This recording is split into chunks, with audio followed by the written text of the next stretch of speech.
There we go. Good evening, everyone, and welcome to the School Committee of November 2nd, 2022. I'd like to call this meeting to order. And first thing on our agenda is to approve the agenda. Any comments, suggestions, or changes? Hearing none, we will move along. Let's see, what's the next thing on our agenda? Hold on. Next thing on our agenda is superintendent's update. I'll turn it over to Acting Superintendent Janet Sheehan. Thank you, Chair Rosemarin. Thank you. As always, we ask families to check the superintendent's blog and the individual school calendars for upcoming events. But just to highlight some of our events and talk about some past events. First, the annual Monster Dash last Sunday was a huge success with more than 1,000 adults and children signing up to run or walk. This event is organized and sponsored by the Milton Foundation for Education. And we want to thank our families for their support for this event. And we also, of course, thank the MFE for their fundraising and their continued support of our schools. This week, Milton educators participated in some very engaging professional development experiences. This was on Tuesday, November 1st. Topics for professional growth on that day included universal design for learning, calm classroom, data analysis, and trauma-sensitive classrooms. We're looking forward to welcoming parents and guardians to an informative school committee forum on November 9th at 7 p.m. at the Council on Aging. And the topic for discussion is personalized learning. We hope parents and guardians will join us to hear personalized learning expert Cindy Taymor, as well as Milton educators who will be available to answer questions. After the forum on November 9th, let's see, our next school committee meeting will be on November 16th. And if families have not already done so, make sure to get your tickets to the Milton High School presentation of Beauty and the Beast on November 10th, 12th, and 13th. We have a link on the main page of our Milton Public School website for more details on times and purchasing tickets. And please finally be reminded to sign up for the annual Cardinal Cushing 5K run. It's a run and walk to be held on Saturday, November 19th at the Cunningham School. The race starts at 9 a.m. Please see our website for more information. Thank you. Next, we would like to introduce our Tucker Elementary School Site Council. They are going to present tonight on their school improvement plan. I would like to introduce Principal Kat DeRoche, and she will introduce members of her site council who are with us tonight. Principal DeRoche. If Milton Access TV could make me co-host, I could admit them from the attendee pool. I can't get them in at the moment.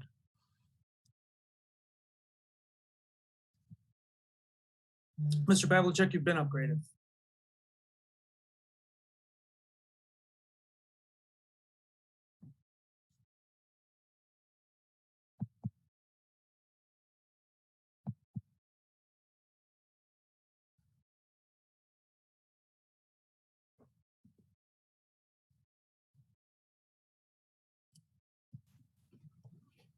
Thank you, Dr. Pavlicek. Thank you, Acting Superintendent Sheehan. I see that our site council is being admitted now. So thank you for letting us come to this school committee meeting to share all of the good work we're doing so far and some plans that we have to go forward. Before I begin and introduce some members of our school site council, I wanted to take a moment and just thank the entire Milton community, and in particular the Tucker community. When Dr. Elaine McNeil-Gurmai decided to take her year leave, I think we all were very disappointed.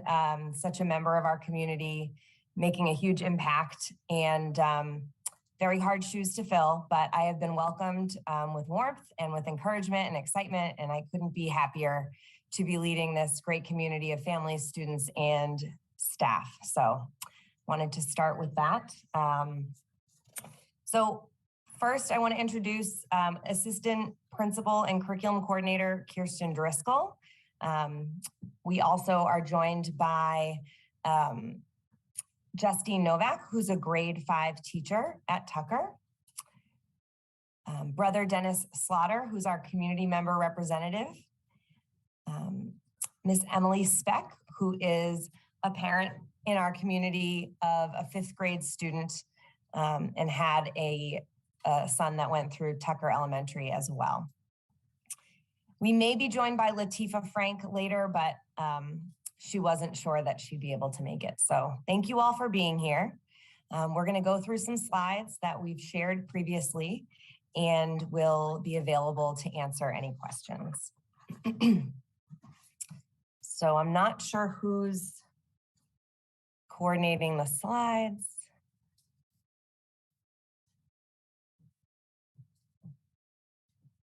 But I can just kind of get started in talking about what you're about to see, unless someone needs help. Do you want me to share my screen? Or I wonder, Dr. Pavlicek, do you have the presentation by any chance? I hate to put you on the spot.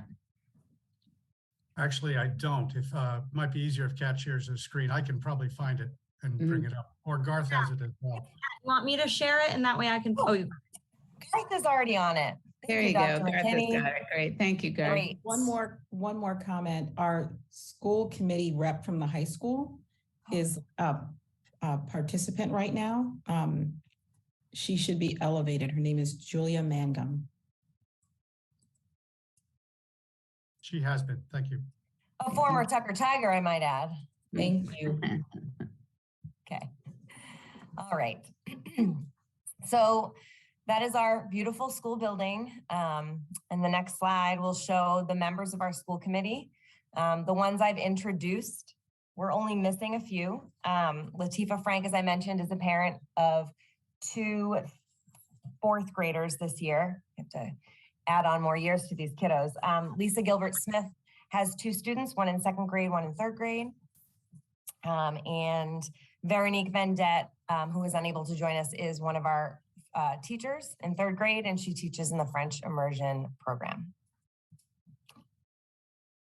Okay, so as you may or may not know, Dr. Elaine McNeil-Germay, former principal, used to identify a theme for each academic year. In keeping with this well-lived tradition, this year's theme is connections. The on-the-nose reason has to do with the last 3 years of interrupted learning and living, but the deeper way we are looking at this theme as a faculty and community is to really examine the importance and role that connection has in a school.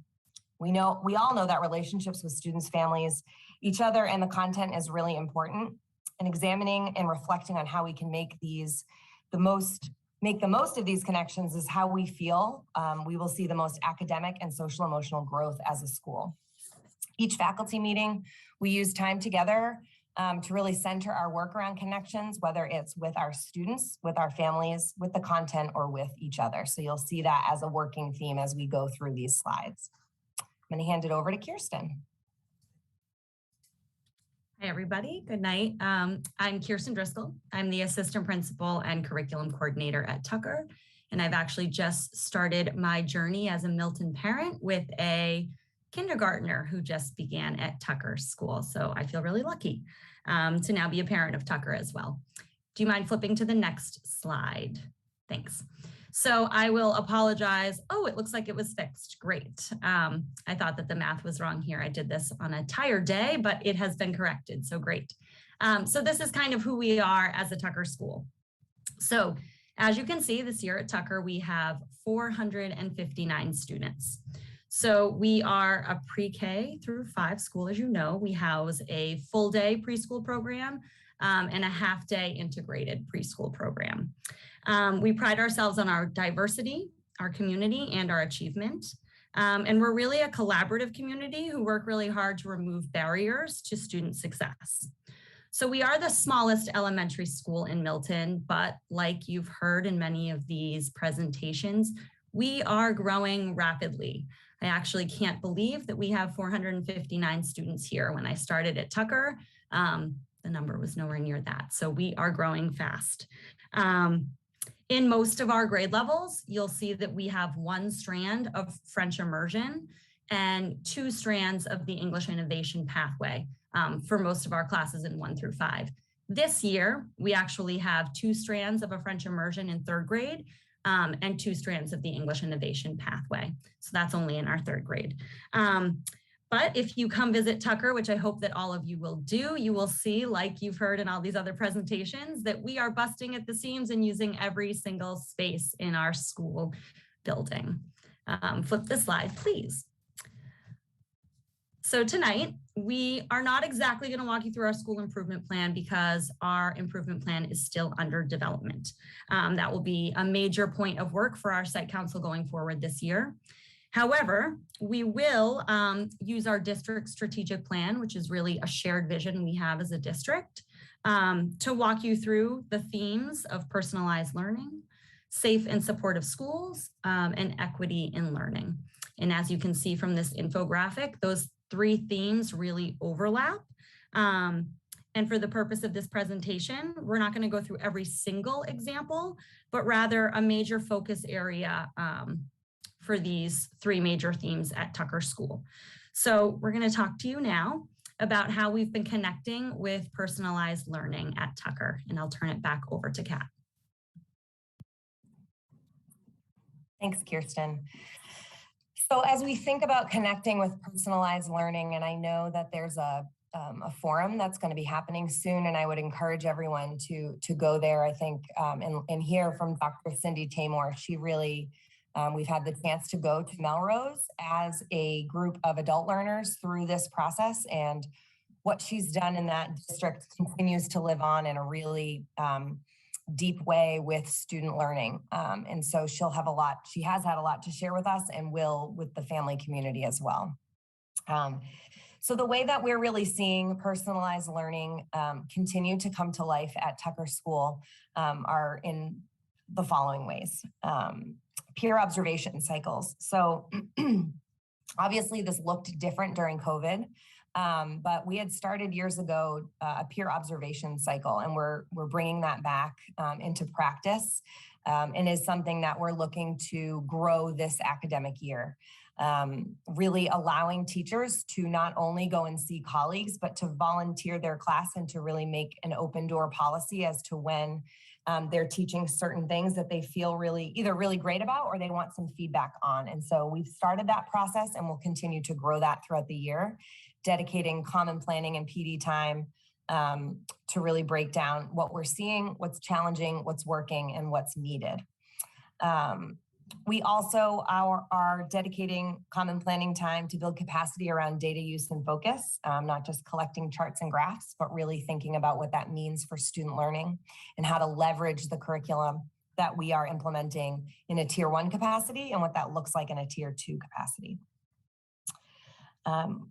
We are utilizing student playlist and choice boards in classrooms. Again, we're at the beginning of this process, and we're trying to grow that through some of these systematic, these systems that we're trying to put into place.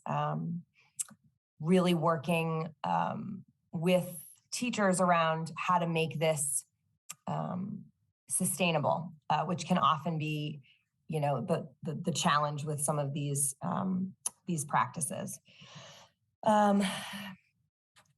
We are also identifying ways to incorporate personalized learning into the new curricula that we're adopting through our math and social studies, and even in the curricula we've already had with Reach for Reading and the FOSS science system. One thing that's we're feeling is really going to leverage this into an internalized practice for students, not only staff, is to have student-owned data tracking. And what we mean by that is to really help students to build the skills to identify a goal based on an assessment they took, how they feel about a certain content area, identify a specific goal, create an action plan, and then monitor that progress in a student-centered way. So not the way an adult would do it, but they might fill out a reflection sheet or notice that, you know, they mastered a certain standard or they're not quite there yet and what they need to do to get there. Justine, I would ask for you to share just a little bit about what you're doing in your classroom that connects with this idea of personalized learning, if you would. Yes, absolutely. Well, thank you for having me on today. And I'm really excited. Tomorrow, actually, I'm going to be rolling out exactly what Kat had mentioned. My students are each going to get a folder. And in the folder, they're going to have formal and informal assessments that they have taken. And we are going to look at that together. And we're going to talk about what it means. And then they are going to make some goals in language arts based on the data that is in their folder. And in addition, in science, I find that science is a really great time to have group work where there is some creativity. They get to move their body and they get to do something different. And so the first term at Tucker, the 5th graders are studying Earth and the sun. And we had a focus question in one of our investigations that was, what causes day and night? And so while we were doing this investigation, I decided that instead of a formal assessment, I was going to have the students create their own way that they were going to explain what happened between what causes day and night, excuse me. And so the standard for Massachusetts says that they need to communicate this pattern. And so I had the students interpret what communicate meant to them. So I put them in positive working groups. They had groups of 3. And within that group, I told them 2 things. 1, you had to be creative. And 2, you had to be able to communicate in your own way what causes day and night. And so we had about 3 days for students to work on this. They were 100% engaged. On the 3rd day, actually, Kat and Kirsten came in and observed our student presentations. And I am so thrilled to say that there wasn't one that was the same. We had one that was a clay model with a flashlight to explain what causes day and night. We had a comic, we had a skit, we had different types of posters, and we had different types of Google Slides.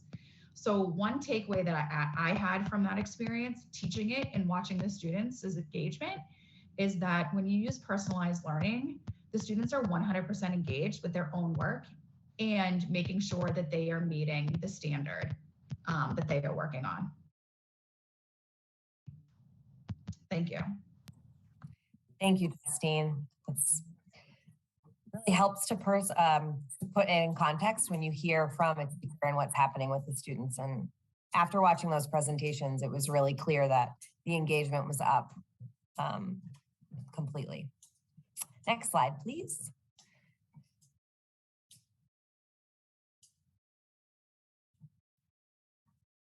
These are some pictures of the bottom left shows what Justine was talking about. The students used a flashlight and a clay model, and they demonstrated day and night and how the Earth is relational to the sun and what that means for the rotation on the axes and all of that. You'll see upper left is our youngest learners really working together in our preschool classroom in our integrated half day. Over to the right, the top right, that's our 3rd graders exploring area and perimeter. They were tasked with designing their own way to demonstrate area and perimeter, and they were given a variety of tools and could demonstrate however they wanted to their understanding of the difference and the definition of each. And then the lower right are our 1st grade friends, and they were working with math as well. And I will hand it back over to Kirsten. So connecting with safe and supportive schools has really been something that's been at the forefront of our work at Tucker for years now. So we created a teacher leadership team many years ago, and this was really their focus because we always were rooted in understanding that if our kids are looking forward to coming to school and happy to coming to school and have the things that they need to be prepared and ready to come to school and enjoy learning, it would make learning more successful for them. So our teacher leadership team years ago, they created their own surveys that we handed out to all students to kind of get a gauge on how they were feeling at Tucker School, if they had an adult that they trusted in the building, kind of their preferences for their learning style, and things like that. So we've been doing this work for a bit now, and I'm happy to now say that we have a district survey that we are pushing out currently in Telespark that's helping us kind of continue that work of creating safe and supportive schools for our students. And that survey is really helpful for us when we are working in our behavioral health support team and our student support team to kind of identify areas and places and students that we need to focus on and provide supports to. So that's just something that we've really been working on as a school and something that we're pushing out currently in the next week to kind of help us focus our work around safe and supportive schools. We're also implementing CALM classroom training, and we have identified SEL leads at each of the schools who are currently taking the CALM classroom training. And the hope is that they will get that training and they can then kind of push that out to our schools individually. So they've been involved in that over the past few PD days, both on the late start last Friday and even yesterday, they were involved in some of that work. We had an amazing professional development experience yesterday around trauma-informed practices. And what was great is that the presenter really gave strategies for teachers that they could put into place today in their classrooms. So it just really felt like it was something that our teachers could learn yesterday and today go into their classrooms and really feel like they had strategies to meet the needs of all the kids in front of them. I'm going to come back to community outreach because I will turn it to Brother Dennis Slaughter to kind of give us a little bit more on that. But another way that we're really working to create safe and supportive schools is through our positive behavior interventions and systems. So we work hard at Tucker School to have 4 guiding principles, which are be safe, be respectful, be responsible, and be good friends. And when we see our Tucker Tigers exhibiting those guiding principles, we hand out orange tiger tickets. And each of those earn your class a stripe on a tiger. And when you get that filled in, it's a reward for your class, whether it's like partner read with another class, a buddy read day, bring in a stuffed animal, a pajama day, or an extra recess. So it's just another way for us to kind of encourage students to be meeting those guiding principles, but also get excited about, their accomplishments in school. We use the second step curriculum for our social emotional learning curriculum in Milton. And this year we've really tailored our morning announcements to focus on those second step themes so that our students are hearing that common language from Mr. Roche when she makes those announcements in the morning in their classrooms. That way our recess staff, our lunch staff, our specialists, they all also can hear that language and we can be using it everywhere. We're really working hard to create those enrichment opportunities. So this fall, we've offered gardening club, yoga, mindfulness, running club, box. We've partnered with a parent who's doing a program called Growing Young Minds. And we've really looked at those enrichment signups to identify which students have signed up. Are there other students that we think would benefit from any of those enrichment opportunities? Could we reach out to those families? Are there ways that we could get them connected to either another adult in the building, other students in the building, other ways for them to kind of explore opportunities and things that are interesting to them outside of the school day? We also have a Tucker Cares program, and that's run through our PTO. And it's a way for our students to really partner with the community in a meaningful way. So it's usually some sort of community service that gives back to Milton. And on the half day on November 17th, we will have students staying behind at school that day to work in our cafeteria to make pies for the Milton Food Pantry for Thanksgiving. So it's just a hands-on way for our students to really see how their efforts can give back to Milton. We use our grade 5 team as our grade 5 students rather, many opportunities for them to show leadership throughout the school. So they have a lot of extracurriculars like ACE, which is an art enrichment program. We get them involved with band. strings. We have a 5th grade book club and a safety patrol to really give them that feeling of leadership and use their kind of knowledge as the oldest at Tucker School to give back to our Tucker community. And just another way that we're really working to create safe and supportive schools is partnering very closely with Adina Schechter, who's our restorative justice coach. So she has been wonderful in providing PD to many of our teachers, but she also is working very closely in our school to model and show what restorative justice circles look like in classrooms, particularly in our 4th grade this year, to help our students understand how they can come together as a community to work through harmful or difficult events with each other in a constructive way. So she's really helping them kind of work through those struggles together and teach them ways to do that in meaningful ways, but also modeling that for our teachers so they can continue that work in their classrooms as well. So I'll have you turn to the next slide, which just shows some pictures of our enrichment clubs in action. That's our running club down there at Kelly Fields, where they stopped after one of their running sessions. Up in the top left are our Milton High School volunteers on that day of service. And I think the fact that we had so many high school seniors come back to Tucker really does exemplify that we are creating a safe and supportive environment where many of our students are asking to come back and volunteer.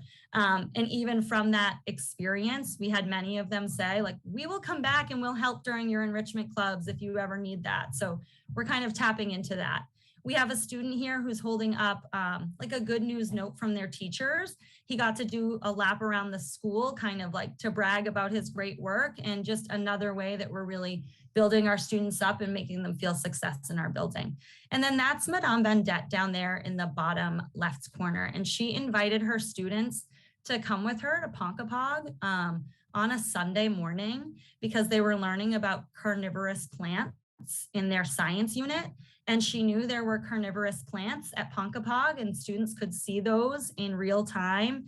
So she spent time on her weekend inviting the whole class, and that really does show what our Tucker teachers do, which is try to make meaningful connections to our students. I can't say enough about how wonderful the Tucker teaching team is and how much they go beyond the school day to help provide these opportunities for our students to always feel safe, supported, and welcome here.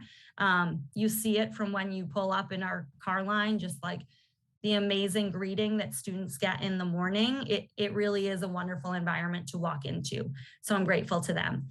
So I'll go back to kind of community outreach because we really want to make sure too that our community feels, and our students and our families feel like they understand all the opportunities available to them. So we partner really closely with Milton Youth Sports.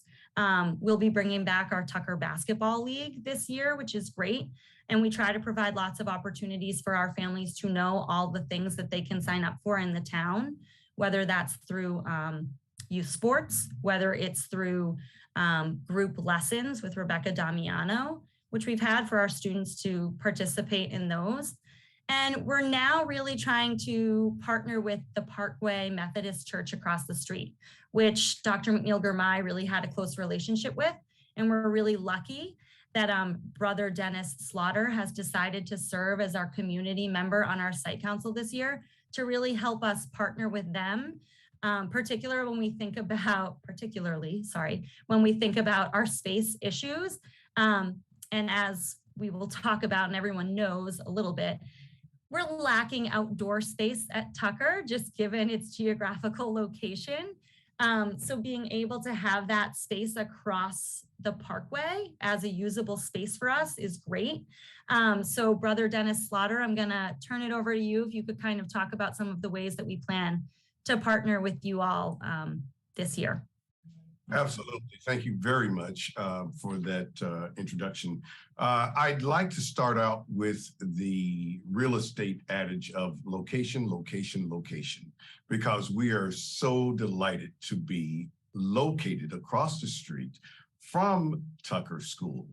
And the three projects that we're looking at right now are, of course, the outdoor space. We do have some space that we are currently getting ready And that space will be used for gardening. And we're going to be building some raised beds and so forth and make it an outdoor classroom, basically, so that students are able to come over and do gardening. And that should really be an exciting project. The next one is we're looking at being pen pals to a grade where we will have members who will actually do, can you believe it, writing. And we will be writing and expecting the students to write back to us. So that is something else that we're looking forward to and gearing up for.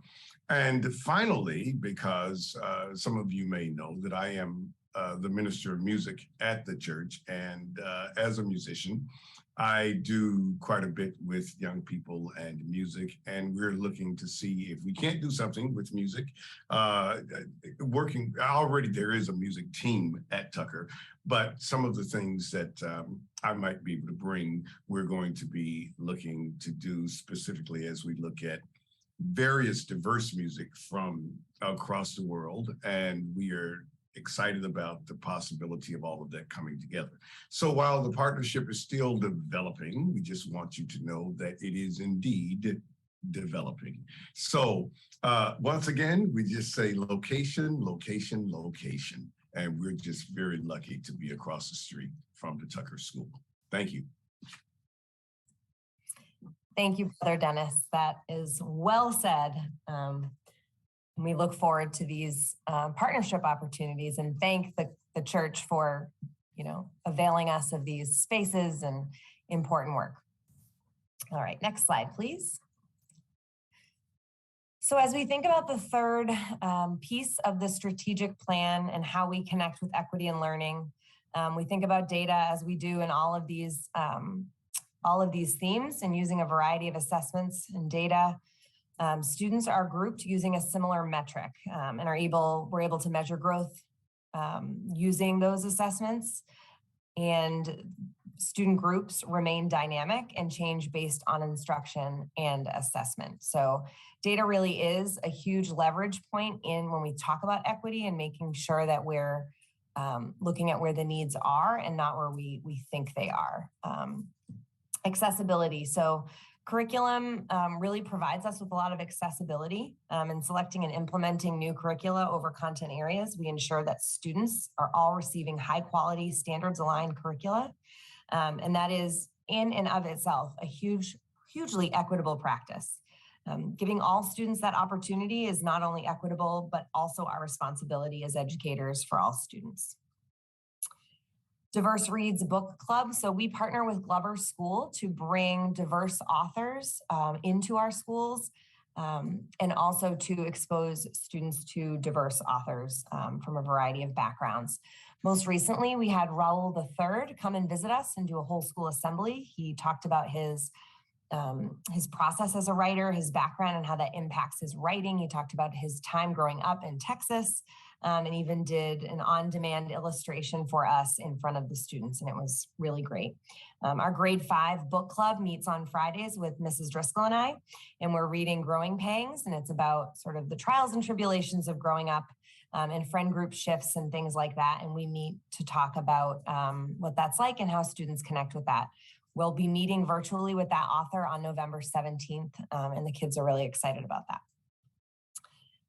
Family Outreach Liaison. So this is something that Tucker has done now for a couple of years. It was born out of the pandemic. However, it has a lot of benefit no matter what type of learning delivery we're using. But the whole idea behind a Family Outreach Liaison, and this isn't Marty McKenna, who is amazing. This is more based around curriculum and grade level expectations. We have staff members who are designated K-2 and then 3-5. And what they do is they try to bridge the gap that can often exist between the curriculum that's being used in school and families' understanding of what that looks like. We've all seen those jokes and heard the new math or new curriculum or things like that. And it's really just new ways of presenting traditional or long-standing practices of standards. And so I think this has really helped to support families in supporting their students at home when that sometimes feels daunting. S'mores newsletters, you probably are all very familiar with this as a district. We are using S'mores newsletters to consistently share information. And so, you know, something we think about when we think about equity is access, and knowing where to go for the information and having an opportunity to get that information is hugely important. Our Title I, through our Title I funding, we are beginning a tutoring pilot that just started up this week in grades 3, 4, and 5, identifying students with our district diagnostic and academic screening data in order to close some of those gaps that do exist from the impact of our learning environment over the last few years. We're really looking to target 3 times a week for a number of weeks with teachers after school. It's going to be something that we feel is going to make a huge impact in students' academic growth and achievement. And we can't wait to be able to share that data with this group once we are able to comment on it. All right, what else? Family engagement. So we have a hugely involved family population like most schools in Milton. Our PTO is highly energetic. They are amazing. And they have, Kirsten and I got to meet with them over the summer. We were invited to their summer retreat. Their focus this year is on supporting families, on creating social connections, as lots of families were unable to connect with one another in person if they're in grade 3 or below. It's been a really different family experience for them. And then their other focus is strategic. So strategically thinking about how are we using our funding, how are we using our time, and how are we using people's involvement to make the biggest impact at Tucker. Diversity committee. We have an enormous diversity committee. We meet virtually on Wednesday evenings once a month. And we also have 3 themes or 3 subgroups focused on community outreach. How can we connect with our community? Education. So an educative part of our work will be around having conversations formally and informally with one another as adults in order to build a strong community for our kids. And then outreach. So, you know, cultural programming, we're going to bring back Unity Night. We're doing a lot of trying to reground ourselves in what makes Tucker unique. And we're doing a lot of that through these family partnership organizations. And then the Site Council, who joins me tonight, looking at 3 different buckets of work. The first being sustainability. So Brother Dennis was talking a little bit about, you know, the outdoor garden. We have an outdoor classroom. Veronique Vendette and Mary Beth Callahan really lead that work for our faculty. I mean, we have a strong family group that also participates in that. Family connection, we're focused on really shepherding in those families that come to us in the middle of their students' matriculation. So if they're coming in not traditionally as like a new kindergarten family or preschool family, but if they're joining us in some of those other years, we want to make sure we're connecting them to the community. And then, as I mentioned before, the outdoor classroom. All right. Next slide, please. So in the upper left, those are our preschool friends during World Peace Day with full day preschool. Over to the right is our book club, our 5th grade book club. They were super excited. All these kiddos choose to have lunch with Mrs. Driscoll and I on Fridays so that we can talk about the book that we are reading.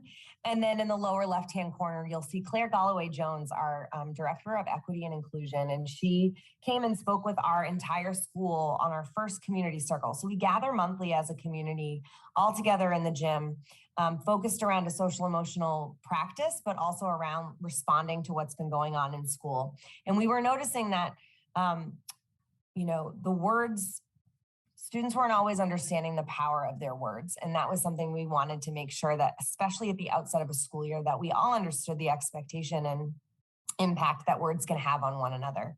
And so she joined us and really focused in on how words can be used to hurt and words can be used to heal.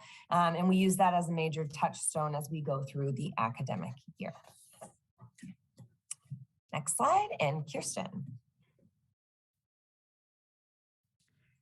Yeah, so when we talk about the strategic plan and we talk about our school improvement plan, we really are talking about a shared vision, and that means with everyone. And I know I'm preaching to the choir when I talk about the last few years being difficult. And one of the things I love about Tucker is how close-knit our staff is. I mean, our entire community is, but our staff really is. And the past few years have made that really challenging. And we know if we want our students to feel safe and supported at school, we need our staff to feel that way. We want them to be happy and excited and feel supported to come to school so that they can kind of, you know, show those feelings towards their students. So we're working really hard this year to get back to connecting with one another and making that a priority.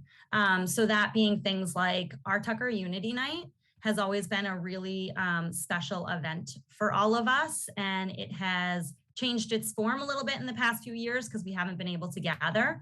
But this year we're going to bring our Unity Night back, and I would love to invite you all to be there.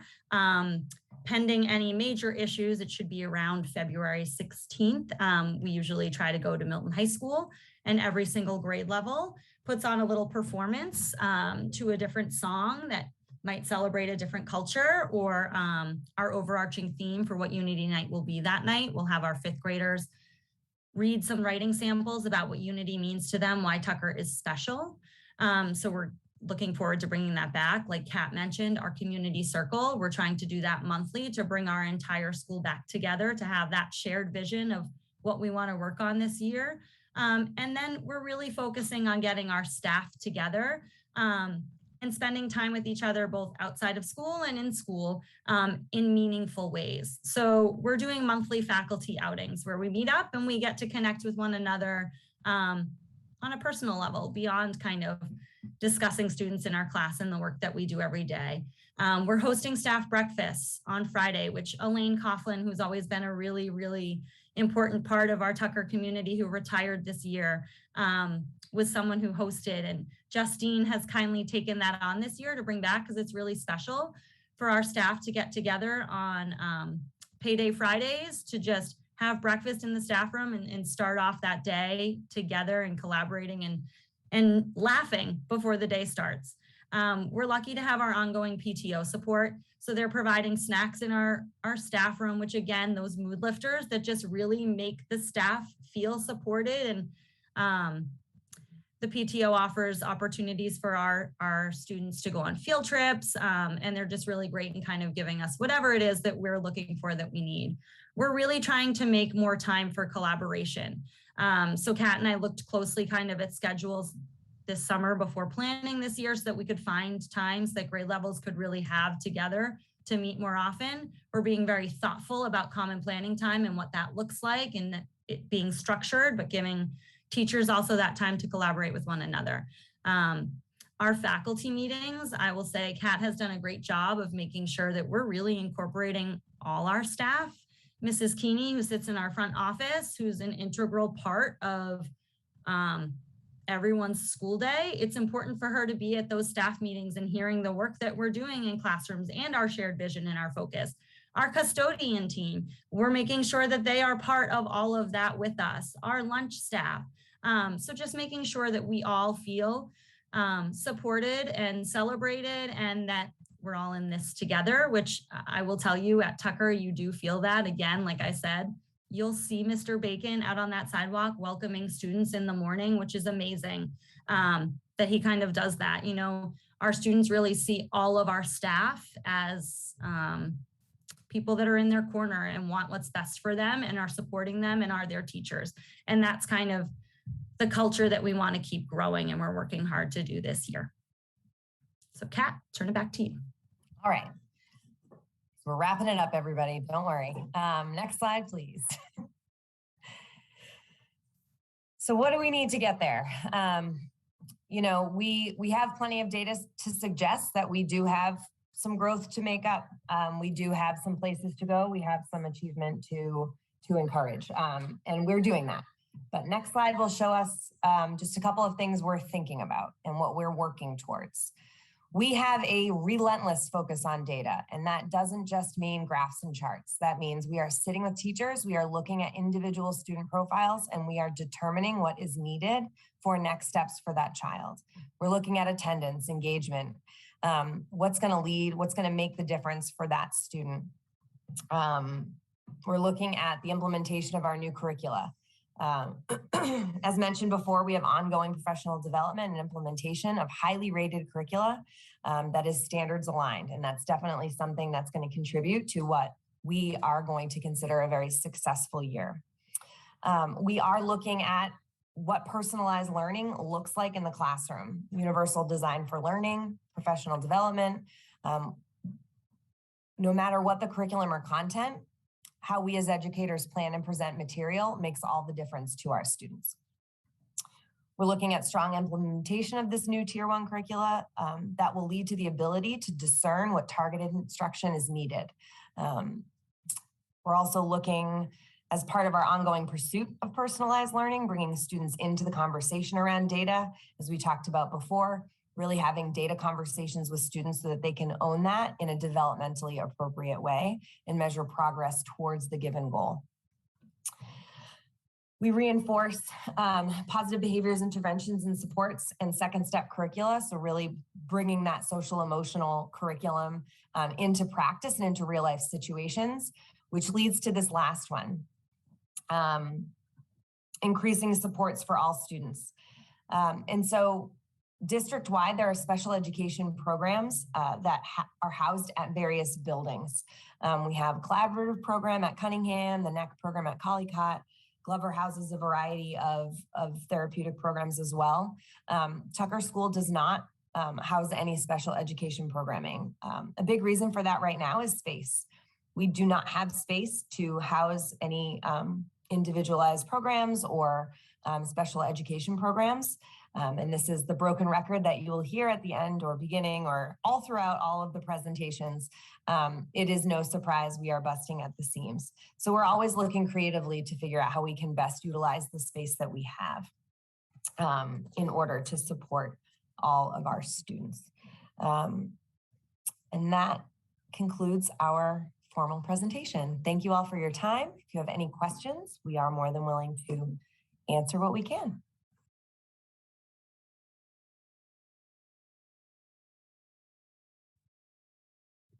Great, thank you. Member White.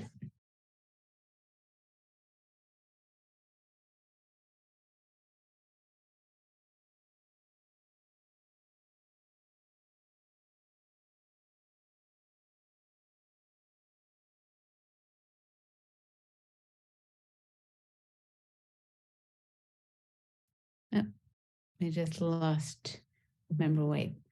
Well, while we're waiting for her to get back on, let's go to Dr. Carroll. Thank you. Thank you all so much for your presentation. Hopefully, maybe you saw Julia interrupted even more than usual tonight, probably because she knew that you all were on the screen. So listen, everyone knows, or anyone who knows me knows that I am a parent of Tucker Tigers, and it's just the best. I don't want to play favorites among the Milton Public Schools. Obviously, all of us know that all of the schools are amazing, but so much of what you just shared really does resonate from that personal perspective of a parent who does drop my two precious kids off to Tucker every day, who experienced how you all sort of persisted through the past couple of years. And I think the connection piece that you've uplifted here is so vital, but also it's really there. So just for anyone listening, I know we didn't have the opportunity to hear from the parents, but thank you parents for being here, from the site council members. Like, I really feel that. And, we've had a pajama day this week in my house. We've had the farm field trip last week for kindergarten. Like, I got to go on that Punkapug field trip with Madame Vendette. You know, my older child doing after school does her homework every day with one of her first grade teacher, Monsieur Leon, who stays after school to do homework with kids. I mean, it's just really awesome. And I know you shared the data with us, and we know, we know that there is work to do. And I just really appreciate your detailing sort of the process you're taking to go student by student. I mean, that really is what personalized learning is, after all, is to just drill down and understand like what is required to help every kid move from wherever they are, forward. And I so appreciate you, and you can't be said enough, everything that you all are doing. And Mr. Roche, the way you've stepped in this year and, been a leader for our community has just been awesome. So thank you so much for that. I just wanted to call out a couple of the things you shared that I didn't know about that I just so thrilled to learn about.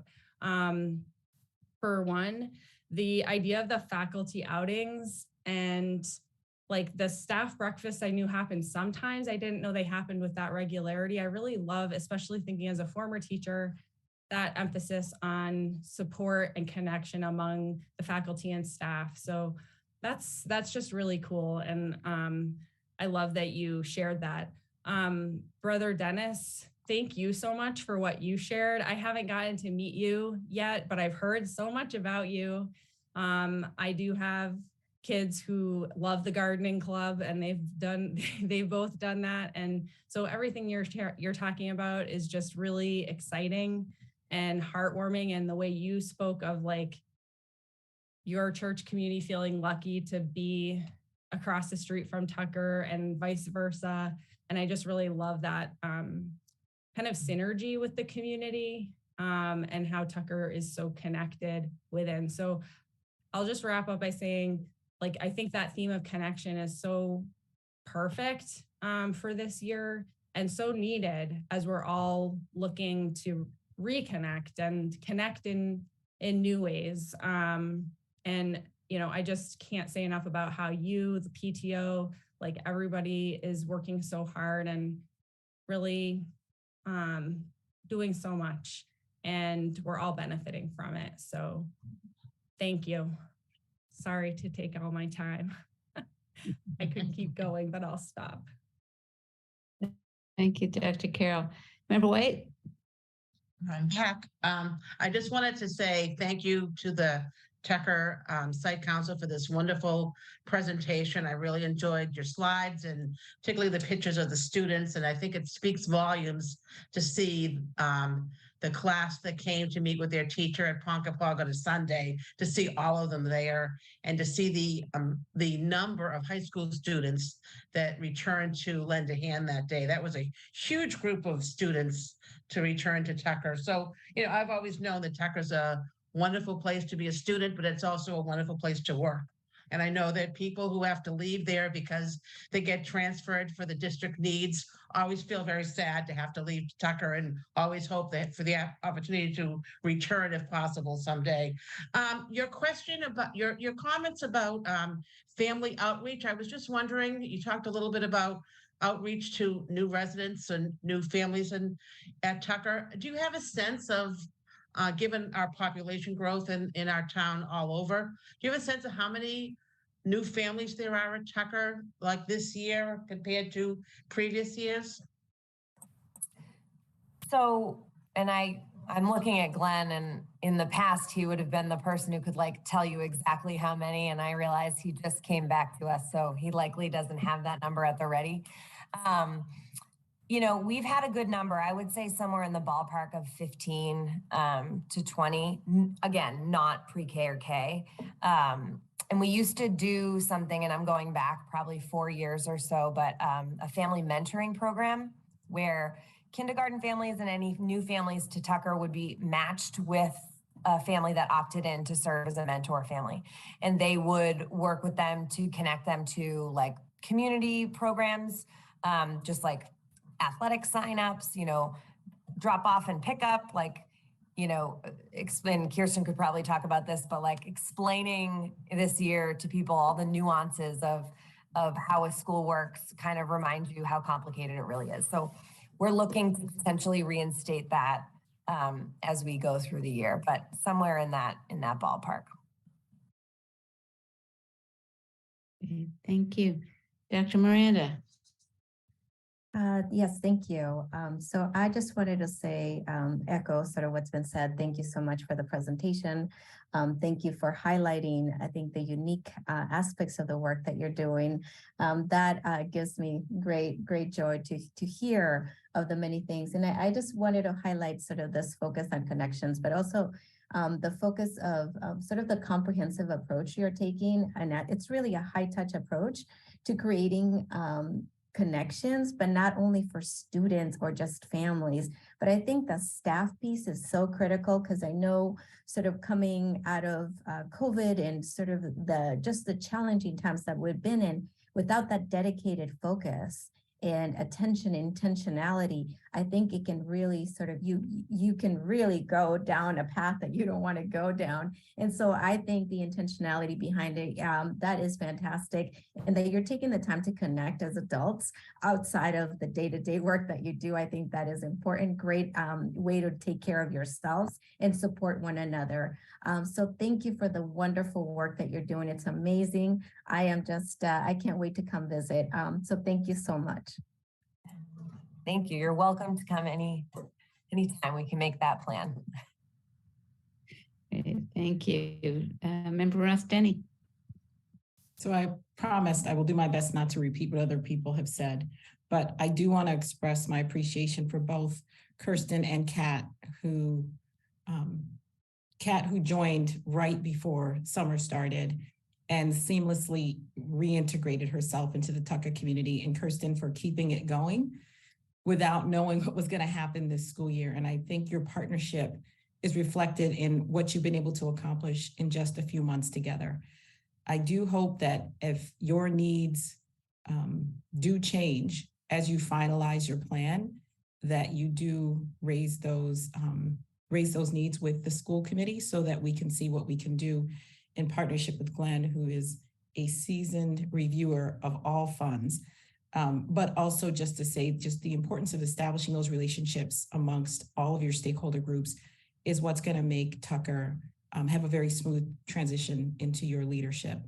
And Brother Dennis, I've only spoken with you over the phone, but thank you for re-engaging the Tucker community in a thoughtful way.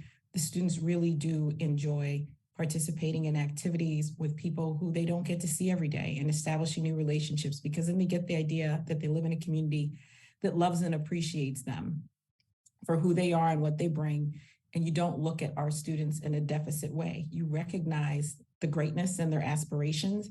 And I appreciate the fact that all the Tucker faculty seem to get that. And you're willing to invest the time to make sure that whether you're a new family or a family who's been in the community but, for whatever reason needs a little more, that we now have a team that is prepared and is resourced, at least so far so good, to get the work done that our kids need. So thank you so much. Thank you. Member Vice. I just want to echo what the other members have already said. And I also want to thank you for the beautiful presentation. I thought it was very moving.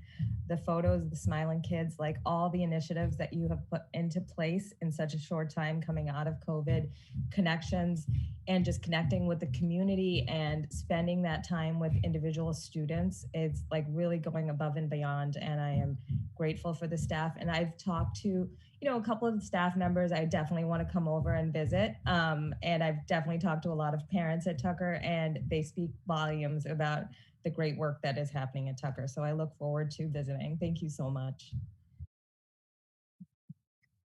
Thank you. I just will chime in as well. Thank you all, the Tucker team, and Principal DeRoche, your first presentation as a principal, and we're just so happy to have you here. And thank you so much for all the work you've done to bring Tucker School to where it is, and with a wonderful team. And to hear about all of the fine work that you've all been doing I was particularly excited to hear about the student-owned data tracking. I thought that that's something that I think that students tracking their own work and making their own goals and following their own progress is a very powerful motivator and involvement in taking a step back and looking at their own work. And I'm just wondering, when you start that, what grade does that begin? Great question. And I do want to be clear, we are just embarking on this piece of the work. Justine is like ahead of the curve here. We're kind of dipping our toe, so I don't want to like paint the picture that we're fully operational in this way. However, there are ways to do this with your youngest learners. We have seen examples of, kindergarten students, pre-K students in a developmentally appropriate way, looking at something they've done and saying, I really want to like work on I think they're called dirt letters, where they like scoop below the line. And I think they could make that their, whatever the metric is that they use in that classroom, they could have a board where they color in a star each time they feel they've mastered that. And so it really, it's going to look different. And in particular, it might even look different within a 5th grade classroom, right? So we might have students that are tracking data on a Google slide, or some that need to do, the handwritten. So I think a lot of this work, is shifting our own adult understanding of what it means to track data. It's not, and I'm doing this like to myself too, it's not always looking at a spreadsheet and seeing that upward trajectory. It might be, a binder portfolio or some slides that students are reflecting on biweekly. And so it's a good question. And I think we're going to learn a lot in this process. But I think that really the bottom line is that metacognitive process of students internalizing reflection and growth and persevering towards, something they're not doing yet, like we all do all the time. So, I think it's a large undertaking, and this piece, we're just beginning. So I'm excited to see what it looks like. And like I said, Justine's a real trailblazer. So we'll check in with her soon. Yeah, wonderful. Thank you. Thank you for sharing that, and good luck with that work. It's wonderful. So thank you very much to our Tucker team. Superintendent Sheehan, I'm going to turn it back to you. Thank you, Chair Rosemary. And I too would like to thank Principal DeRoche and her team for a very comprehensive presentation. And thank you for highlighting so many wonderful learning experiences, not only for students, but for staff as well. It was really, really wonderful. Thank you. At this time, I would like to introduce Dr. Fish and Jake Smith, who will be presenting on their field trip to Washington, D.C. Dr. Fish. Thank you. Thank you, Superintendent Sheehan. Good evening, everybody. We appreciate having the opportunity to bring this proposal to our school committee. As Superintendent Sheehan mentioned, I'm fortunate to be joined tonight by Jake Smith. Jake is an 8th grade social studies teacher at Pearson. Jake has done a tremendous amount of work to prepare the proposal to put forth for your consideration. Just to provide a little bit of, I know that you all have the request materials, but to provide an introduction and a little bit of context, the 8th grade trip to Washington, D.C. had been an annual tradition at Pierce up through 2019. And back in the fall of 2019, so 3 years ago, the trip was proposed as usual, but there was a revision that our students and faculty would fly rather than take a bus from Milton to Washington and back. That request was approved by the school committee, but the trip was later canceled due to the onset of the pandemic in the spring of 2020. So we come here tonight with a request for your consideration in which we're proposing the reinstatement of the 8th grade class trip to Washington, D.C. The proposed dates are May 24th to May 26th, 2023. The proposed itinerary is similar. I know that there was an inclusion in the packet, but quite similar to what has been done in the past. Like the 2020 trip proposal, this request includes flying as our method of transportation.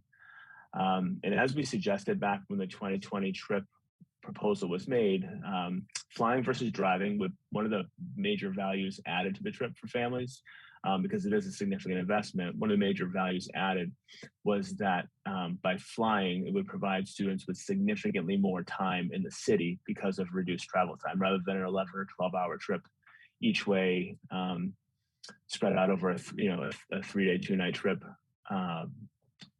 We would be spending much more time in the city by not having to have such extraordinary travel time. When we talk about the costs, when the trip was proposed 3 years ago, the cost to fly was about a $200 increase over previous years when ground transportation was the method. So it had previously been about $850, and at the time, 3 years ago, it moved up to a little over $1,000. Like everything else, the cost of transportation has increased over the past 3 years. So the cost of the 2023 trip is $1,199, which is an increase of about $160 from 3 years ago. It's worth noting that we did solicit a price for bus transportation just for comparison's sake. And even traveling by bus would have been about $1,000. So again, ultimately, the additional cost to fly adds significant value to the trip by way of more time spent in DC and not traveling. So our goal is for every student who wishes to participate in the trip to be able to do so, and we don't want cost to be a barrier. So we've already begun brainstorming and exploring partnerships for opportunities to mitigate costs for families who may need some financial assistance. Nations Classroom, who is the travel vendor we've been working with, will provide one full scholarship for every 50 paying students. And they give us the opportunity to handle those scholarships however we'd like. It could be one full scholarship for a student. One scholarship could be divided among 2 or 3 students, depending on what students' families' needs are. There's a variety of fundraising opportunities. I know that Jake has been in touch with the vendor. There's been some ideas sort of put forth that we're hoping to get your approval on before moving forward. But I could also tell you that the Pierce PTO is highly motivated to support this trip. I think that a lot of many parents in our PTO and broader community have recognized that this would be a wonderful opportunity to bring back to our kids who have missed out on a lot of the field trips, especially sort of these rites of passage and coming of age opportunities like a DC trip for 8th graders would be. So I think that we expect there will be a lot of opportunities and a lot of support financially to help mitigate costs, particularly for families who might need some help. Families who are interested in inquiring for financial assistance will be able to do so discreetly. We've taken on a couple of different strategies over the course of the past couple of years, whether that is, soliciting information beyond the free and reduced lunch list when families, if they need help, rather than saying they need to come to the principal's office and ask for help. We have ways we put out a survey to families if they'd like to be contacted to learn more about financial assistance and scholarships, which we've seen significantly more families respond to that, and we work with families in giving them different options for what's manageable for them.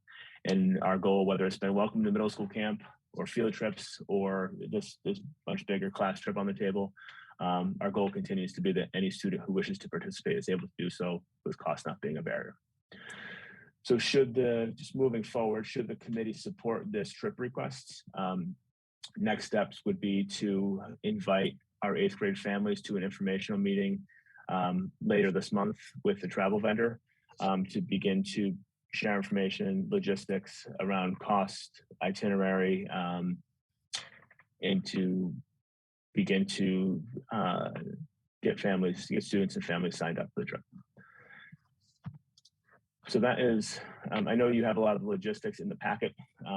Jake and I thought it would be helpful to provide that background and context. And if there's any questions that the committee has for Jake, we'd be happy to answer them. Member Russ Denny. I have more of a comment than a question. So when I was in 6th grade, my DC trip was canceled. Both of my sons missed the Pierce DC trip, and it was something I very much look forward to. So thank you for not letting this fall by the wayside. And even though my children will not be able to go, I very much think that being able to fly will make the experience so much more pleasant for anybody, whether you're an adult or a child. So thank you for your diligence. I think it's a thoughtful plan, and I appreciate the fact that you're finding creative ways to meet the financial needs of families, because not everyone is in a position to drop $1,100. So good work, and I wish you the best, and you have my support. Thank you. Dr. Miranda. Yes. So one question that comes to mind is, how do you go about making the trip culturally accessible to families who, the idea of letting their child be, leave the house overnight, maybe I as an immigrant, and a child of immigrants, I can tell you there was no way my parents would have allowed me to go anywhere. And so just wondering, how do you go about socializing the idea with parents who this might be just a very foreign concept? It's a great question. And it's not one that I had given a lot of thought to until you started asking, but I think that a lot of this, like anything, goes back to relationships and connections. And we heard a lot about connections tonight through Tucker's presentation. I think knowing students well, like I think we do, and when we look at the students who sign up, and more important, looking at students who didn't, start asking questions around why maybe they haven't, and whether they are. I think it's natural in a situation like this where there's a significant cost involved, that if there's potentially a financial barrier, but when there's not, asking questions about why that might be, and whether it be talking with the student or outreaching to families. I think that leveraging those relationships and knowing what we know and having the connections that we have with kids and families would be maybe another entry point that we could use to remove barriers, and to if a parent or a family is on the fence about sending their child, to help to give them the information or the insight that they want or need to make a decision that feels good for them.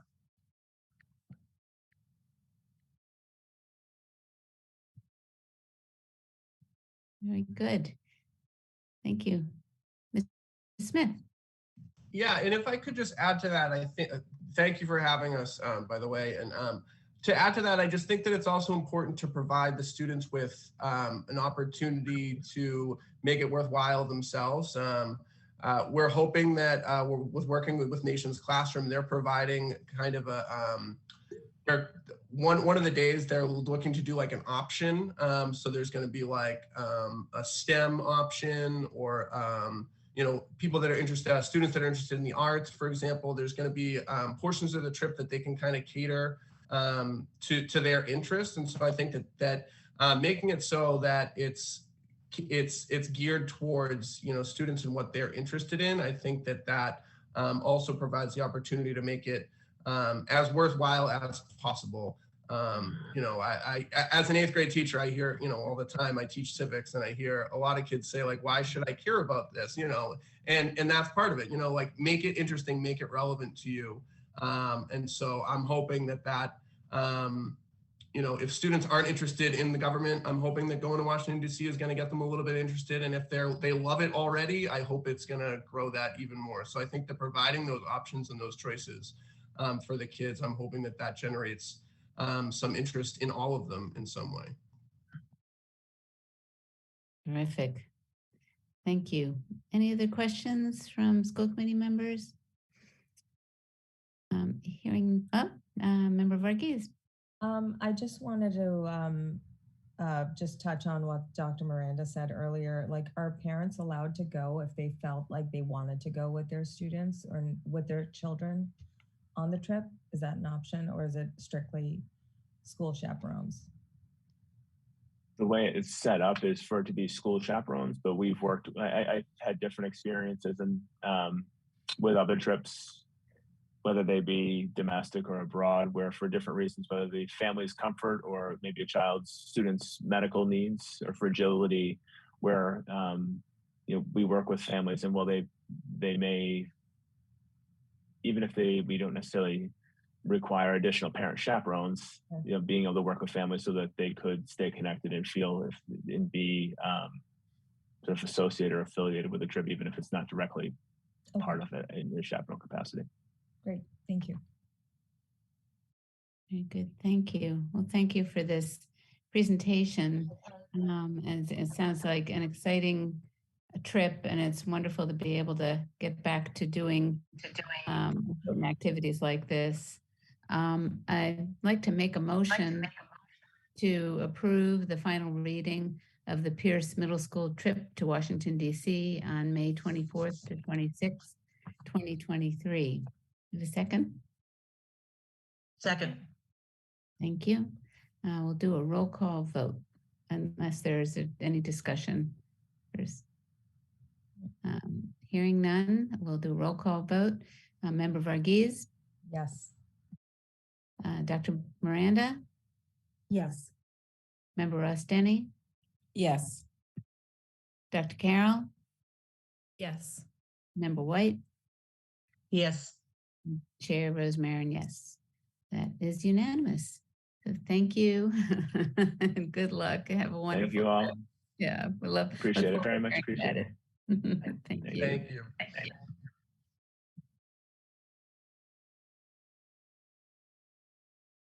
Very good.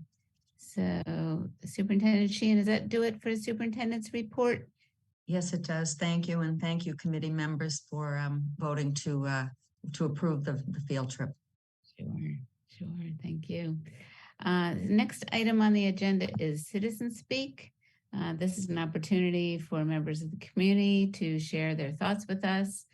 We have 15 minutes set aside for anyone who wishes to speak.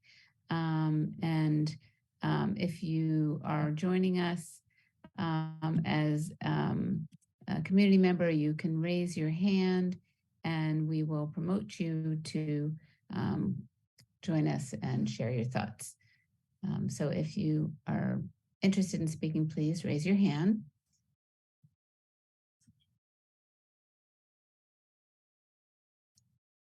I do not see any hands. Dr. Pavlicek, do you see any? No. There are no hands raised. Okay, very good. Well, we will move on then. Thank you very much. So I'm going to move on to the chair's report and want to talk tonight about beginning our superintendent search. We're going to talk about the timeline and the process. And there's quite a bit to tell you about.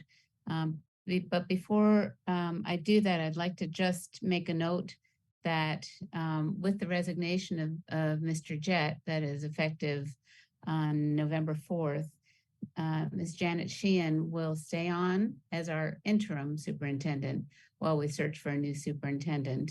And we are very grateful for her being with us and for her leadership and look forward to continuing our work with her during the remaining time that she is with us. Thank you very much. Thank you. We've been working busily in the last week or so to put together a superintendent search. And there are a number of things that we'd like to go through with you today to explain to you and sort of walk you through the process. In particular, we'd like to talk about the group that we'd like to work with to help assist us with our search. We'd like to talk about the draft posting that you've all received and see if you have any input or suggestions to that posting that is still in draft form. And additionally, to talk about the expedited timeline that we'll be following. So first, I'd like to just start talking about the search organization that we're going to be working with.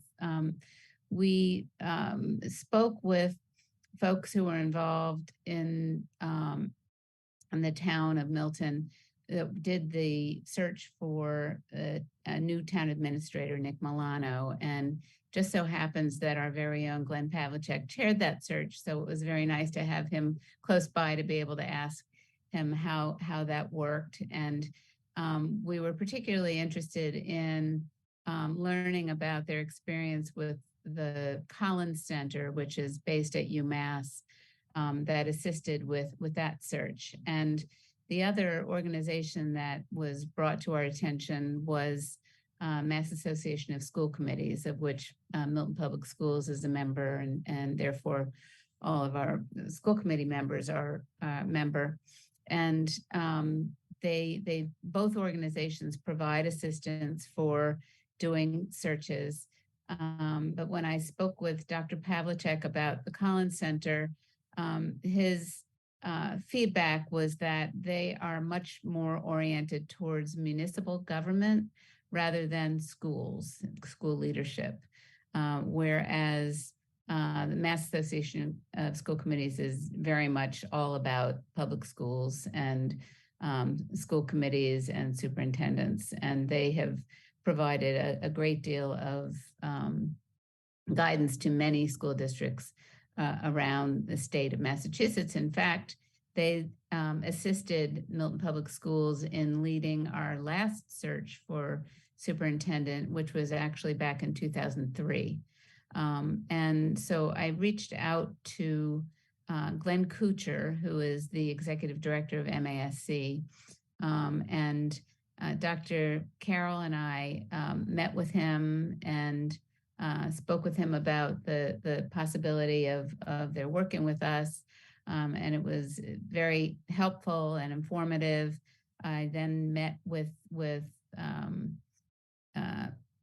Mr. Kuchar, along with Dr. Pavlicek and Charlene Roach from central office, to discuss some more of the logistics of the possibility of working with MASC. And it became clear quite quickly to us that really MASC is the preferred organization to help us with this search. And the cost of working with them is covered by our membership in MASC, so it incurs no additional cost. So as a result, we've been continued to work with MASC. Mr. Kuchar has provided a lot of resources already. He gave us a proposed expedited timeline, which met our needs because we are interested in trying to pursue an expedited timeline, which means that we will be carrying out all of the same steps of a search as we would that might take longer, but in a more condensed period of time. And as we walk through the timeline, you'll hear more about that. But he was able to provide us with a sample timeline. He's also been able to provide us with sample surveys, online surveys that they've helped other school districts do, and other materials that have been very helpful in helping us sort of pull our materials together. What I think we'll do is start by just walking you through the draft posting for the superintendent's position, which Dr. Carroll took the lead on, and putting together the materials for that. And again, this was wonderful that we were able to send this along with the text that Dr. Carroll had put together for this posting and send it to MASC, and they have an on-staff graphic artist who was able to mock it up, along with a number of pictures that we sent along with them, and be able to put it in a format that will be close to what will go out. But we really want to have an opportunity for you to give us any feedback that you might have for the content of the posting. So Dr. Carroll, if I might ask you to kind of walk people through the components of the posting, that would be great. Sure, thanks. So, as you can see, it is pretty detailed, but we were able to, one of the other things that Mr. Kuchar provided was some examples from other districts that have recently launched superintendent searches. And so that was actually quite helpful to be able to see the kinds of things that districts are, including in brochures like this, and to make sure that we were going to be able to incorporate all the relevant and like necessary information that a candidate would be looking for when they see a posting and consider whether or not they want to apply. So I don't want to walk through in too much detail what's here because you've been able to read it. We first obviously list out the qualifications, which I think are pretty standard.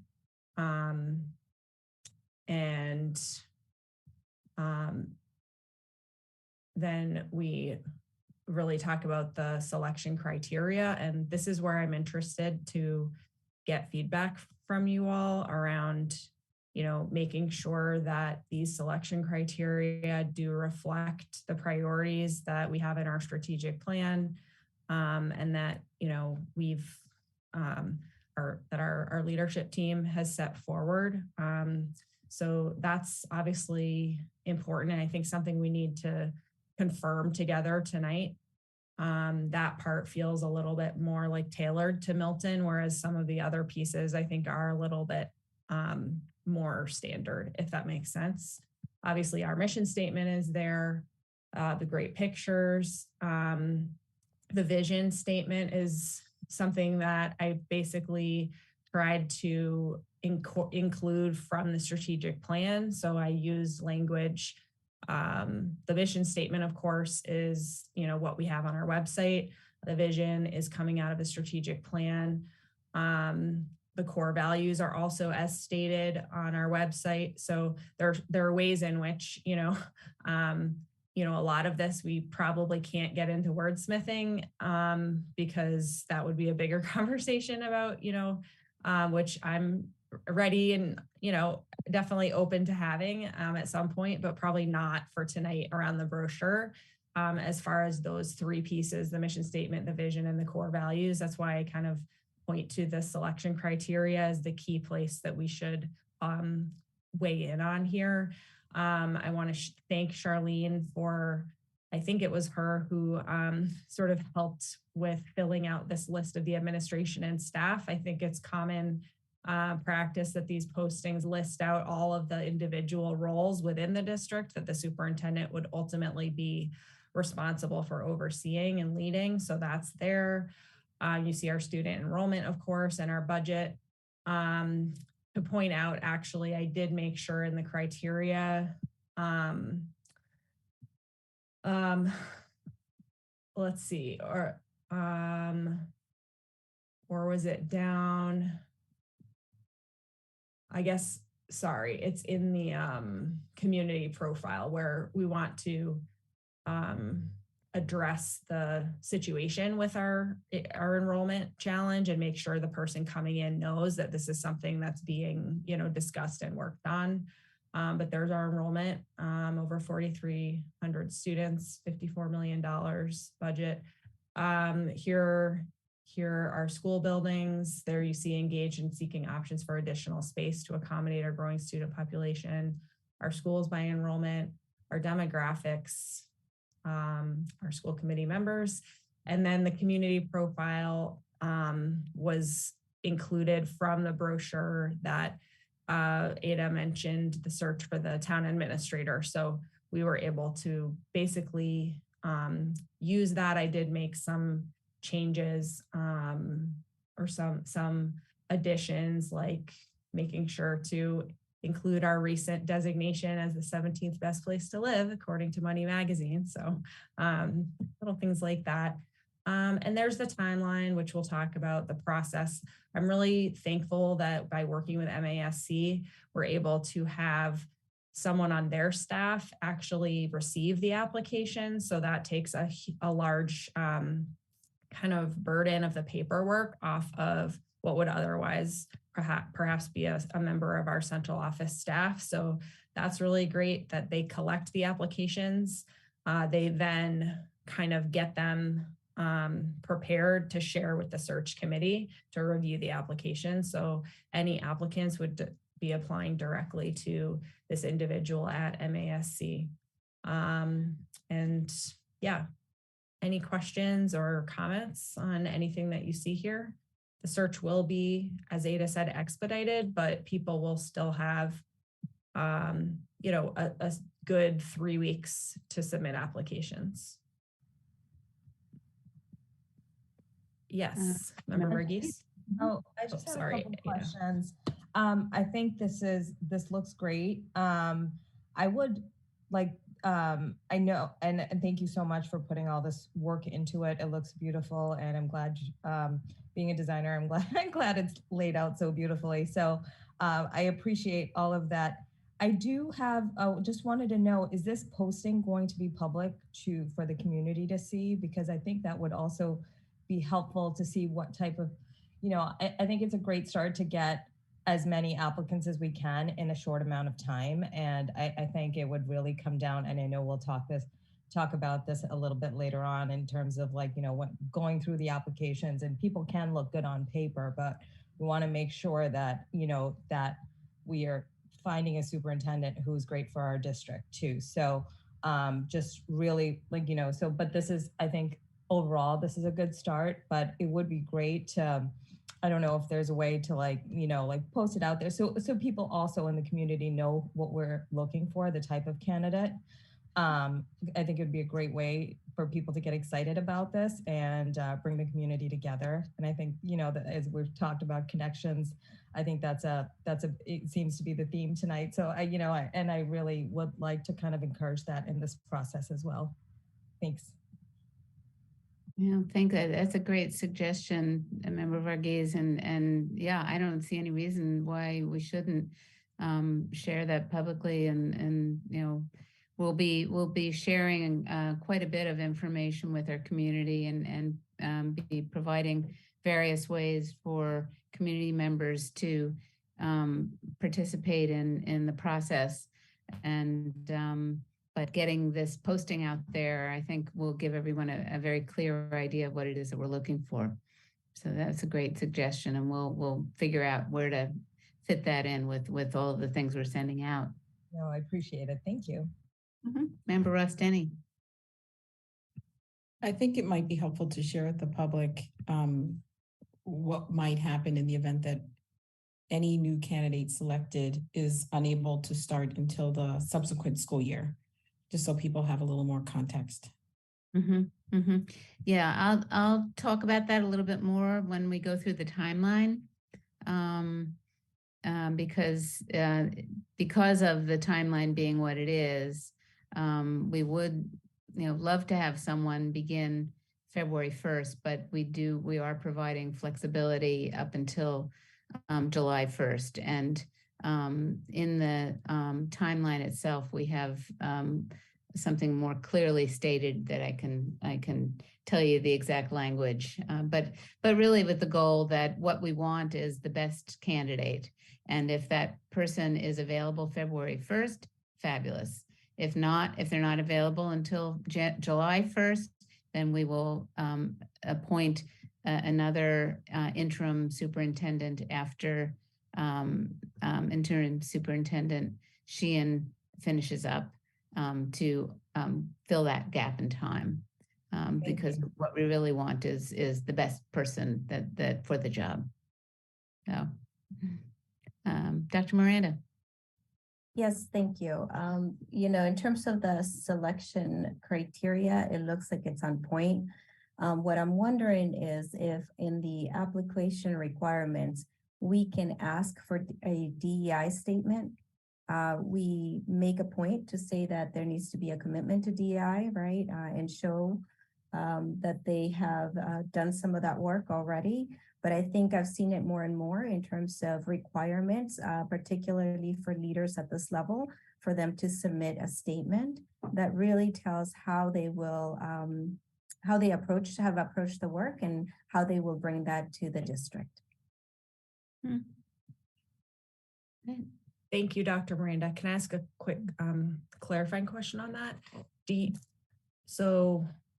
you think where it talks about a personal statement, so that bullet of what must be submitted does not mention DEI, would you suggest that we would just sort of name that along with accomplishments, leadership, organizational skills as something they need to directly speak to in their personal statement? Or in which case it could be, would it be longer than 500 words, but also, or are you thinking it should be a separate statement? A separate statement. Okay.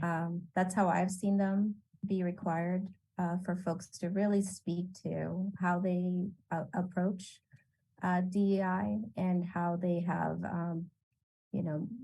begin to implement strategies into the work. I think that, given sort of our strategic plan and our focus and really thinking about equity in learning, I would be interested in a separate statement.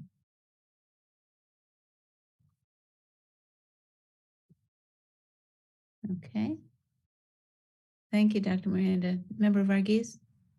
The only section I would love a little bit of clarification on is under selection criteria, where it says evidence of accomplishment as a central office administrator in improving student achievement for all students through strategic and innovative leadership.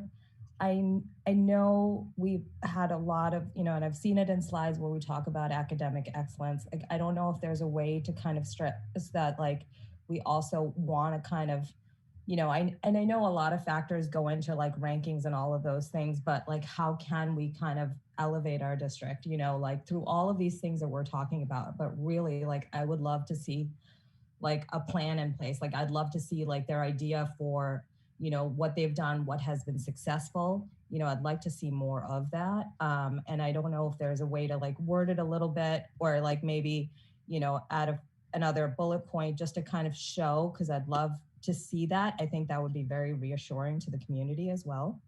Thank you. Very good. These are some great suggestions, and we'll take them under advisement and look at the rather than do wordsmithing now. But thank you. These are great suggestions. Any other comments on the posting? Okay. Well, thank you, Dr. Carroll, for walking us through that and all the work that you put into that for us. And now I'd like to walk you through the expedited timeline. So some of the bones of that were in the posting in terms of the deadlines and the expectations about when we might actually be hiring. But the timeline that we sent out provides more detail about exactly what we'll be doing and when. We will be soliciting members to have a total of 10 members on the what we're calling a screening committee, which is the role of this committee is to screen applicants, interview them, and identify that their top 2 or 3 applicants to be passed along to the school committee. And then school committee will then interview each of those finalists publicly and later in January. And so of that, of those 10, we will include 3 school committee members, and we have 3 volunteers already. That includes myself, Dr. Carroll, and Member Varghese. We'll have 1 principal, and these will be appointed or solicited and recommended by Superintendent Sheehan, one principal, one central office administrator, one teacher, and one representative from Unit B, which are our directors and coordinators, and for a total of 10, and 3 parents. And we are sending out a request to our the general public school community for parent guardian representatives who might be interested in participating in the screening committee. That notice will come out tomorrow with the blog, and along with, I believe, a follow-up individual standalone email with information about being a member of the screening committee and what folks need to do to apply. There's a small Google form that people need to fill out. But one of the things that we're very clear about is that people who are volunteering must be available for all of the dates that have been identified for the selection committee meetings. And I'll walk you through what those dates are, but we really have been working hard to identify what the dates of those meetings will be in advance, because it's just so critical to making this group work. And so we're asking people to really consider those dates and times, and really only volunteer if they can make themselves available for all of those dates and times. We're also going to be doing a number of focus groups that will be led largely by Mr. Glenn Kuchar from MASC, and on November 14th and 16th, and those will we'll be sending information out about those in the coming days. Those will be for different groups within the Milton Public Schools, staff, community, central office, principals, department heads, coordinators, and faculty and staff. And then we'll have 2 sessions for parents and guardians and community members. And we'll also offer both virtual and in-person options for those last 2 groups, the all staff and community members forums. So those will be scheduled for November 14th and November 16th, and that information will be coming out tomorrow as well, and with links to follow for those virtual sessions. Then the screening committee will meet, I think it's a total of 5 times. Begin first on November 17th in the evening to do orientation and review topics for interview questions. The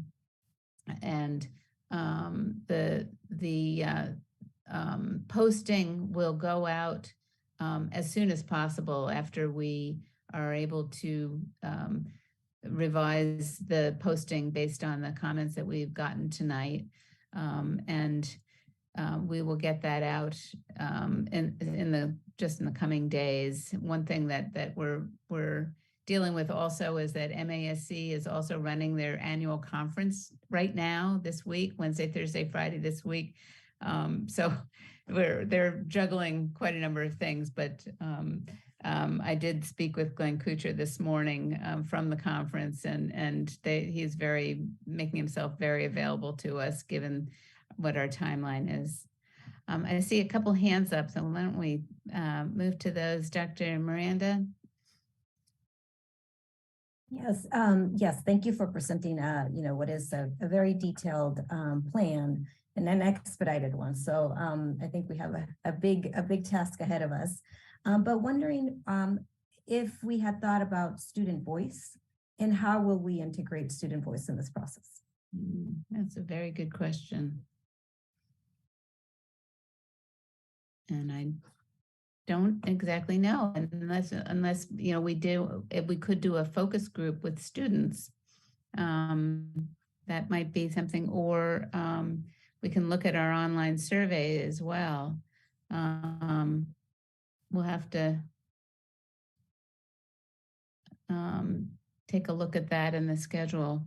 Yeah, no, definitely. I think especially at the higher grades, it might be important for us to hear from them. Yeah, that's a great suggestion. Thank you. Sure. Thank you. Member Varghese?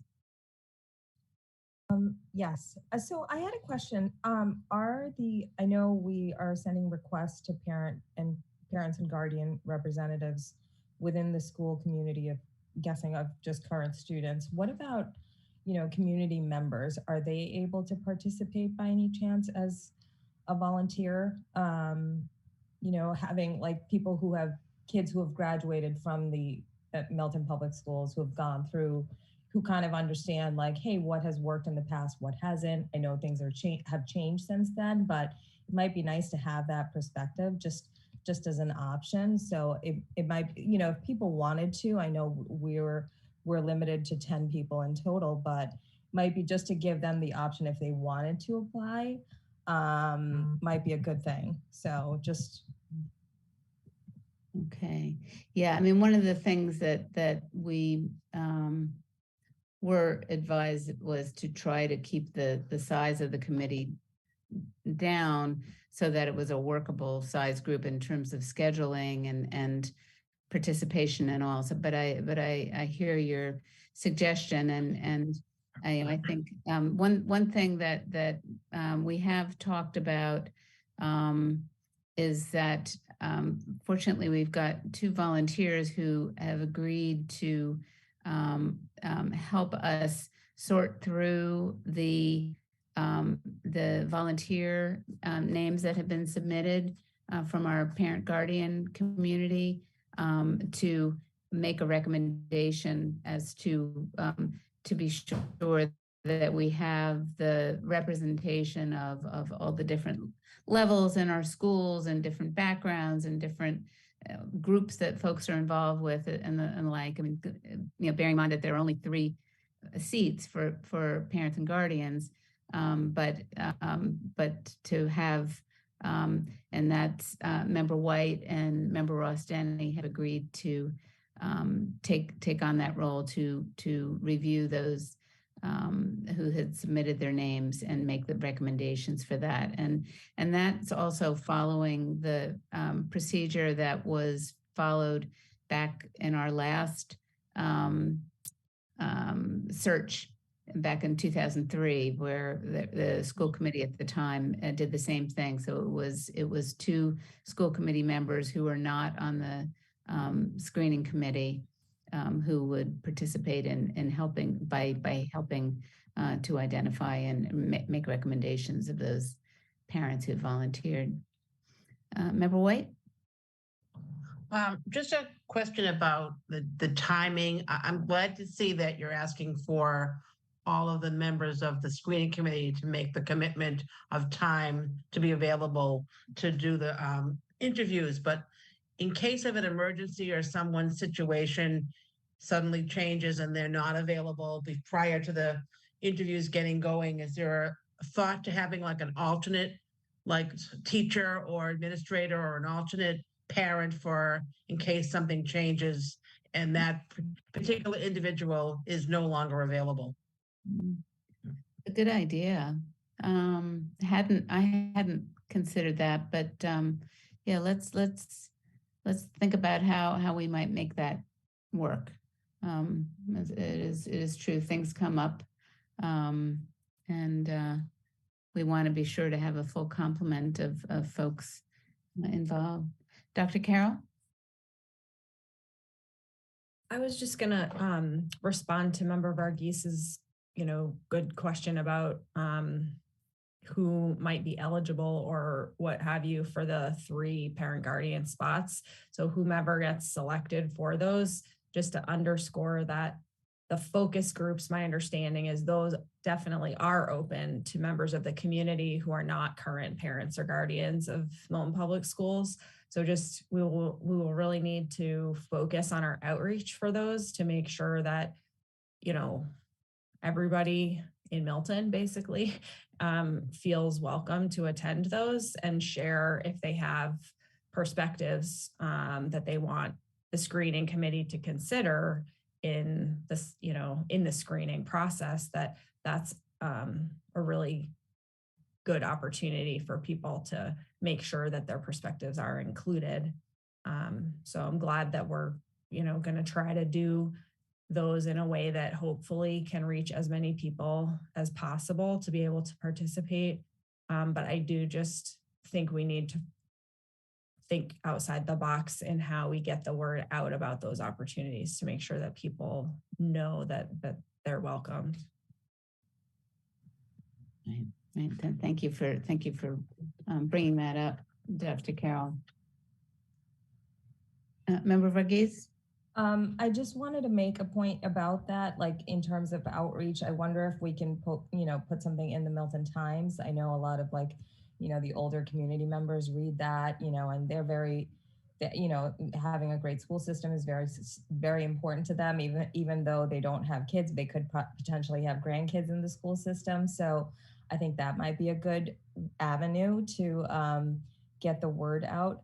The other thing I wanted to ask, I haven't seen the form that the potential volunteers would be filling out. Is there enough where they can, are the questions pretty open-ended where they can kind of, say, okay. Yeah. Where they can talk about, what their strengths are in terms and what they could bring to the volunteer committee. Okay, great. Yes, and background and groups they're involved with in community and why they want to be on the committee. Yeah, one thing is a good point. We had talked about the possibility of putting something in the Milton Times, and we just have to think about deadlines. But I think we could do that if the Milton Times would be so kind as to publish it for us, because our our focus groups, excuse me, are on November 14th and 16th. And and since this is only November 2nd, we could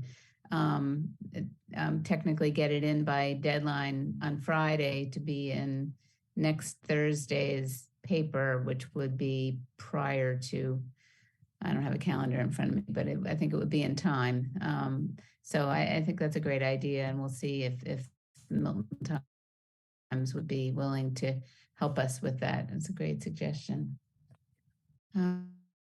So I think you've gotten basically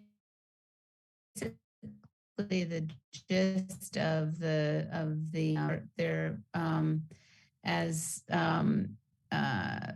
after the screening committee has had an opportunity to meet and become oriented and discuss possible questions, and then in our second meeting, reviewing the actual candidates to be interviewed and selecting them. Then we have 3 dates set aside for actual interviews.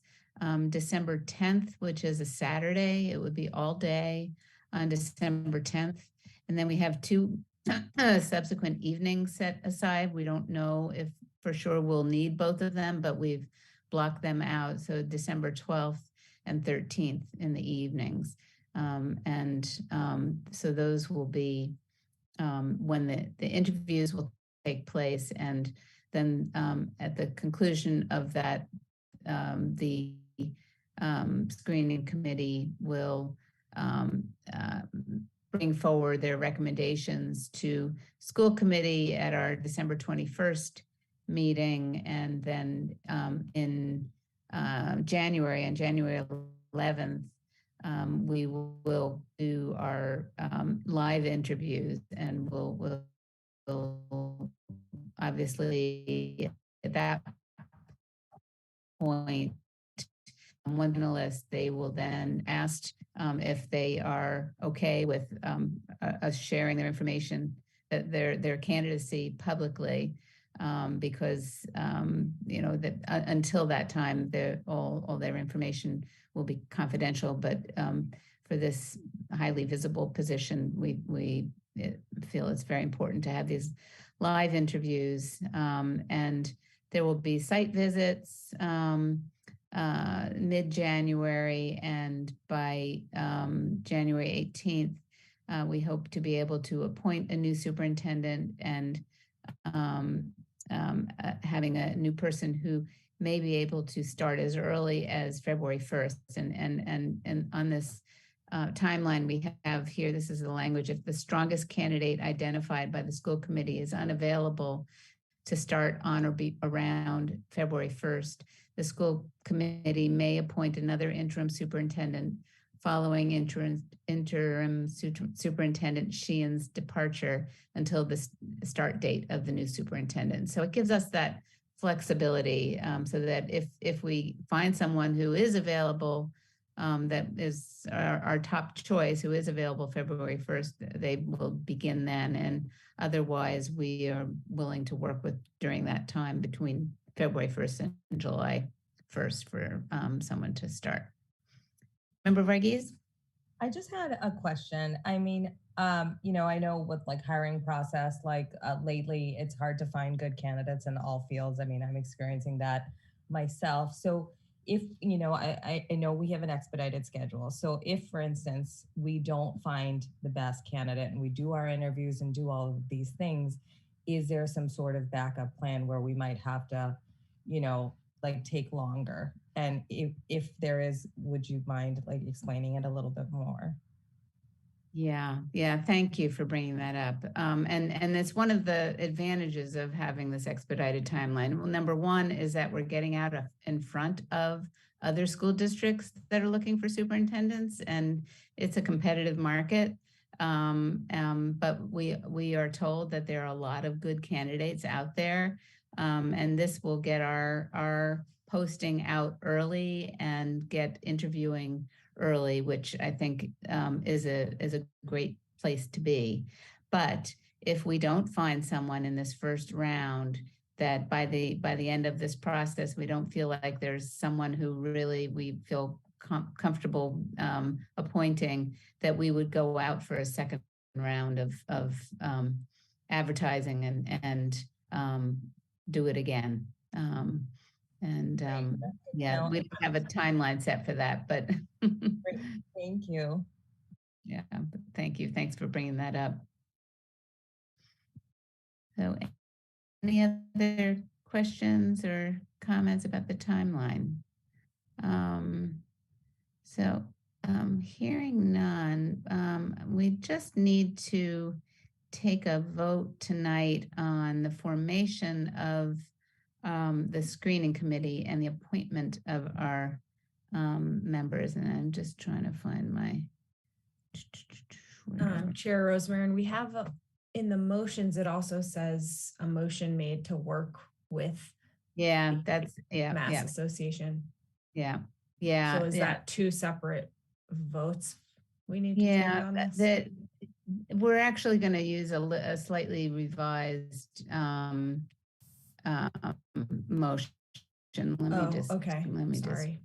I know that was something that was sent out earlier today, but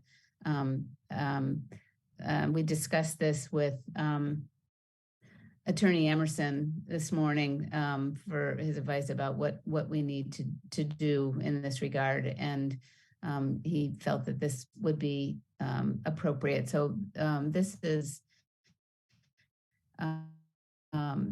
the motion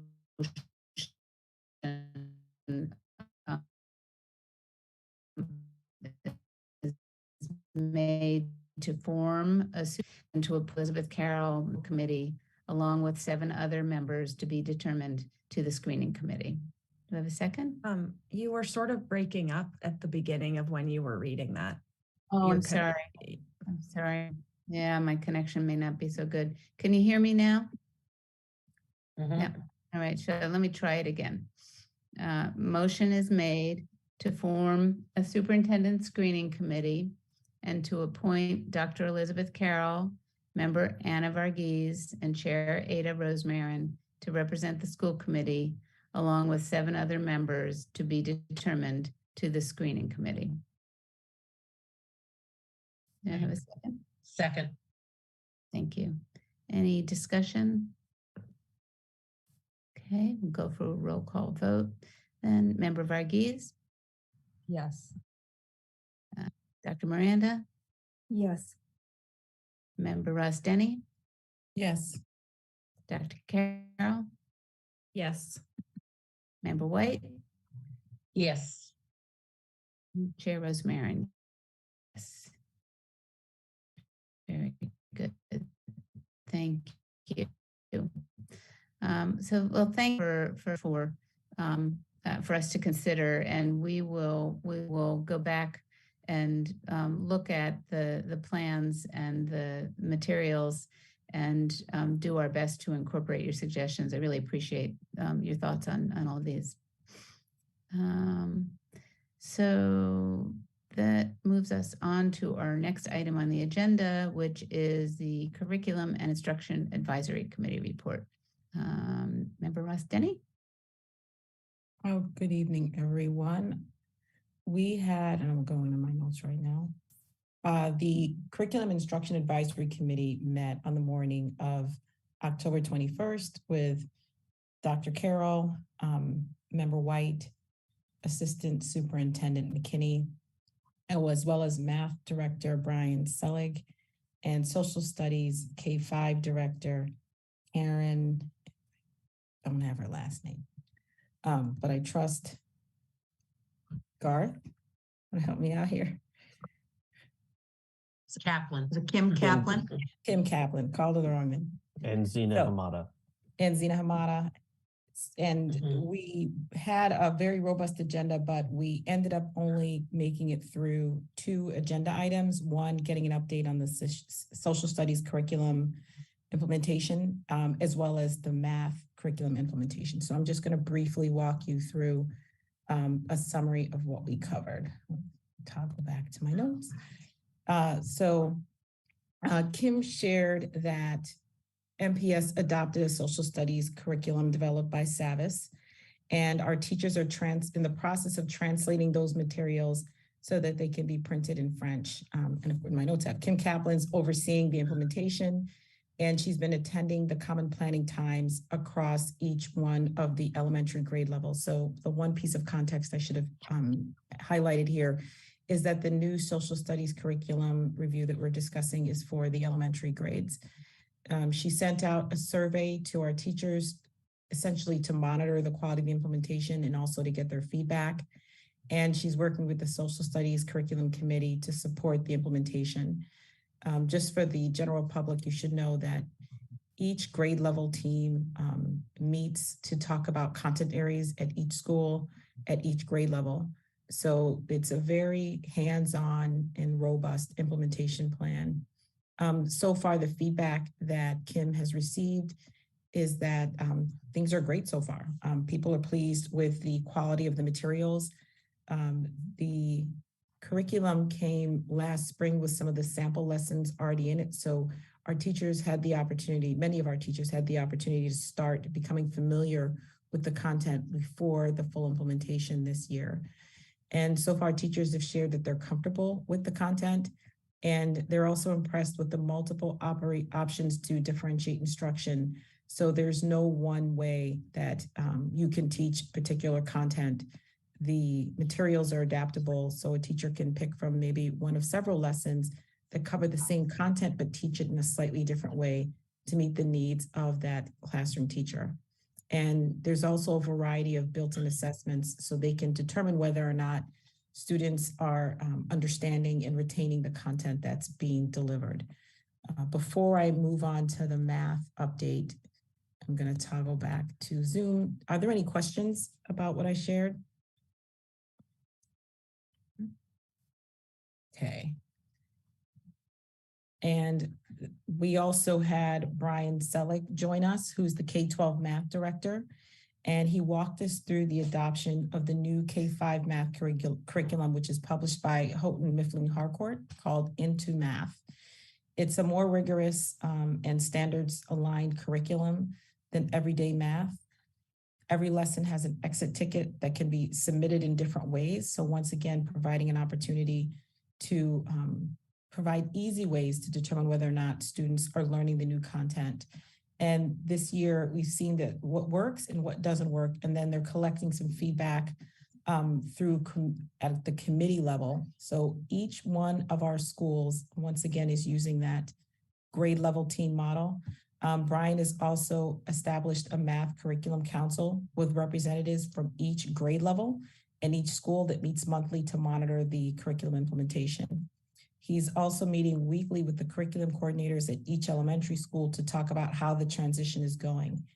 And last but most certainly not least, the materials initially did not come in French, but the publisher gave Milton access to the text files. So essentially, Milton has been able to translate the 2 required French grades for math, which are first and second grade.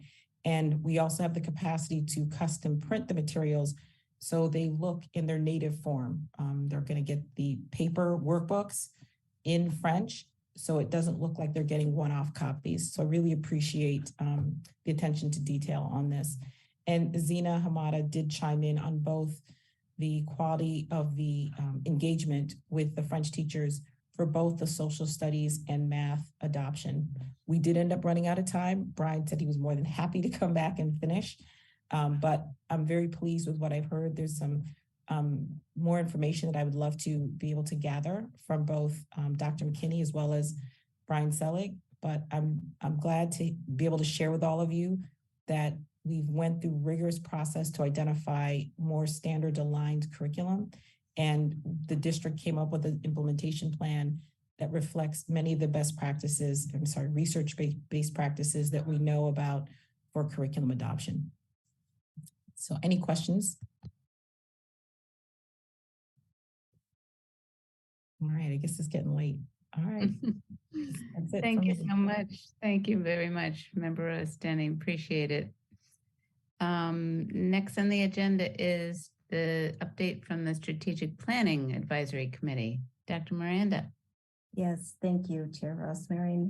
I am just looking for my notes. I'd like to begin the update just by sharing some overall comments and then getting to the specifics of what the committee covered. So the committee did meet on the morning of Tuesday, October 25th. And I apologize that I don't have the roster of who attended in front of me. Perhaps Dr. McKinney can help me fill in that gap in a little bit. But in terms of, I'd like to set out first, just begin with some context. You know, one of the dangers of strategic planning is that you end up with a beautiful presentation or perhaps a report that can sit on a shelf. I can tell you that this is not the case with our most recent strategic plan. Our plan is alive and well. Just as a reminder to the public that the Milton Public Schools, we have identified 3 strategic initiatives as part of our current strategic plan, which runs from 2022 through 2027.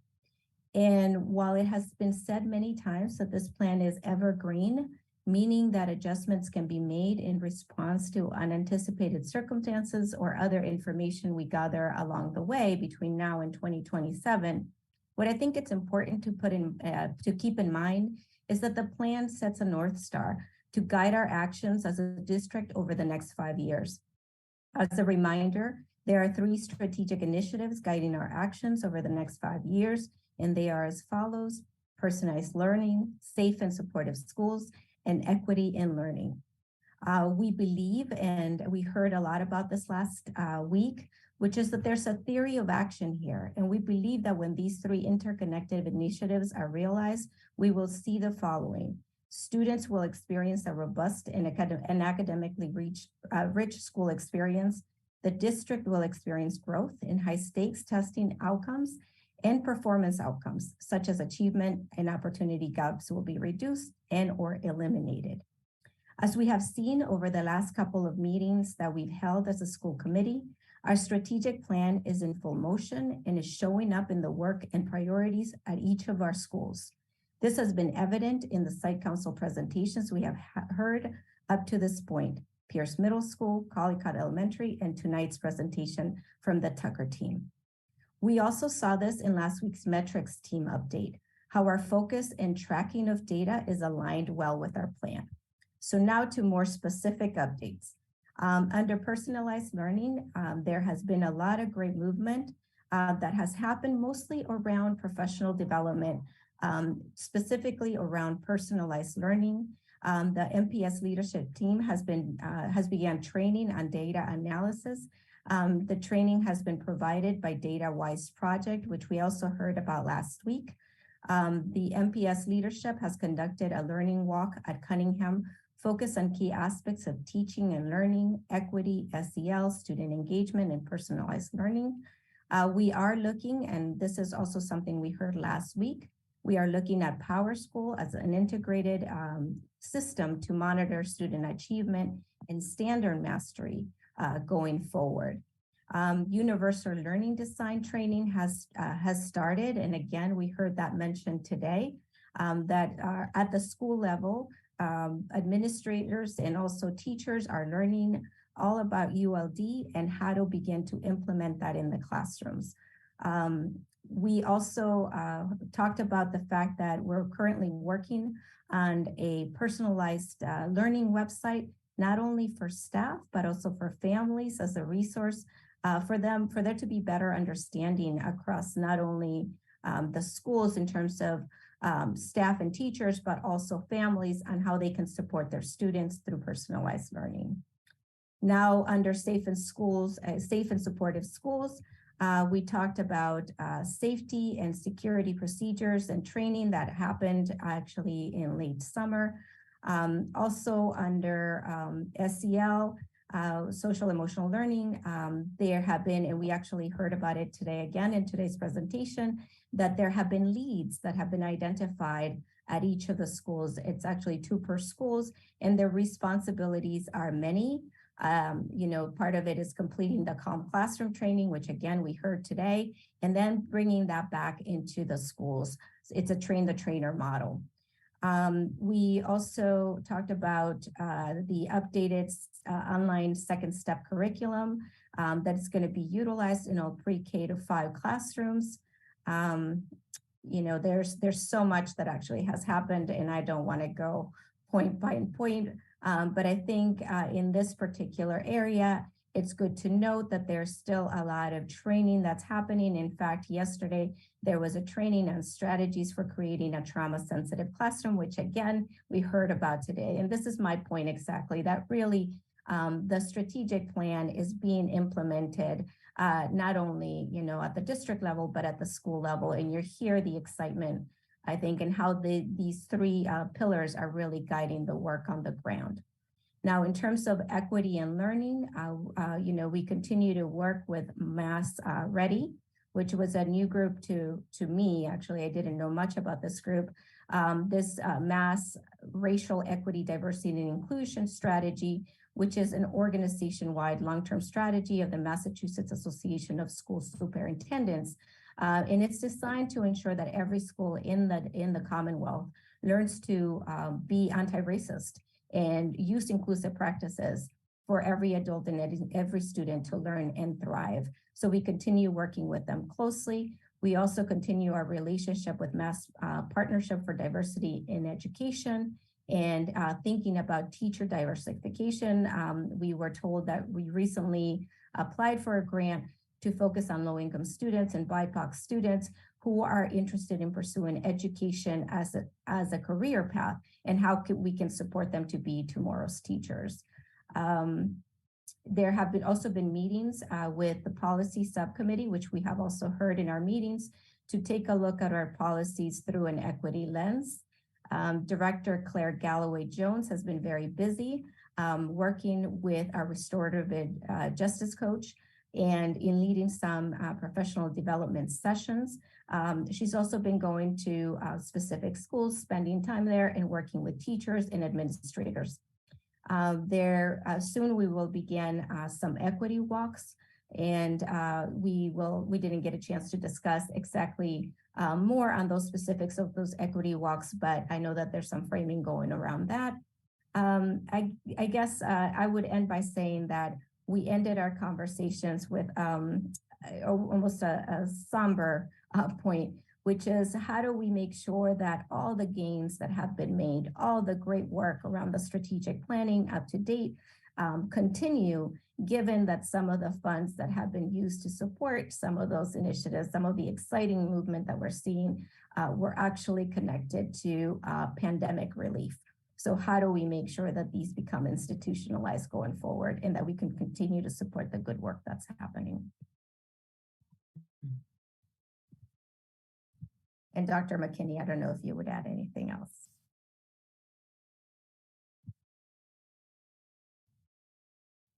No, thank you, Dr. Miranda. I think we covered everything. Wonderful. Thank you very much. And any questions or comments? Well, having been involved with strategic planning advisory committee for really since I've been on school committee, it is wonderful to hear each of the school site councils come and talk about how it is really alive and well and in action in the district. And I'm also really looking forward to our public forums that we have scheduled during the year that highlight each of the pillars of the strategic plan, with our next one coming up next week, our first one coming up next week on personalized learning. So it's very exciting to see the progress, and look forward to hearing more about it as the year goes on. Dr. Carroll?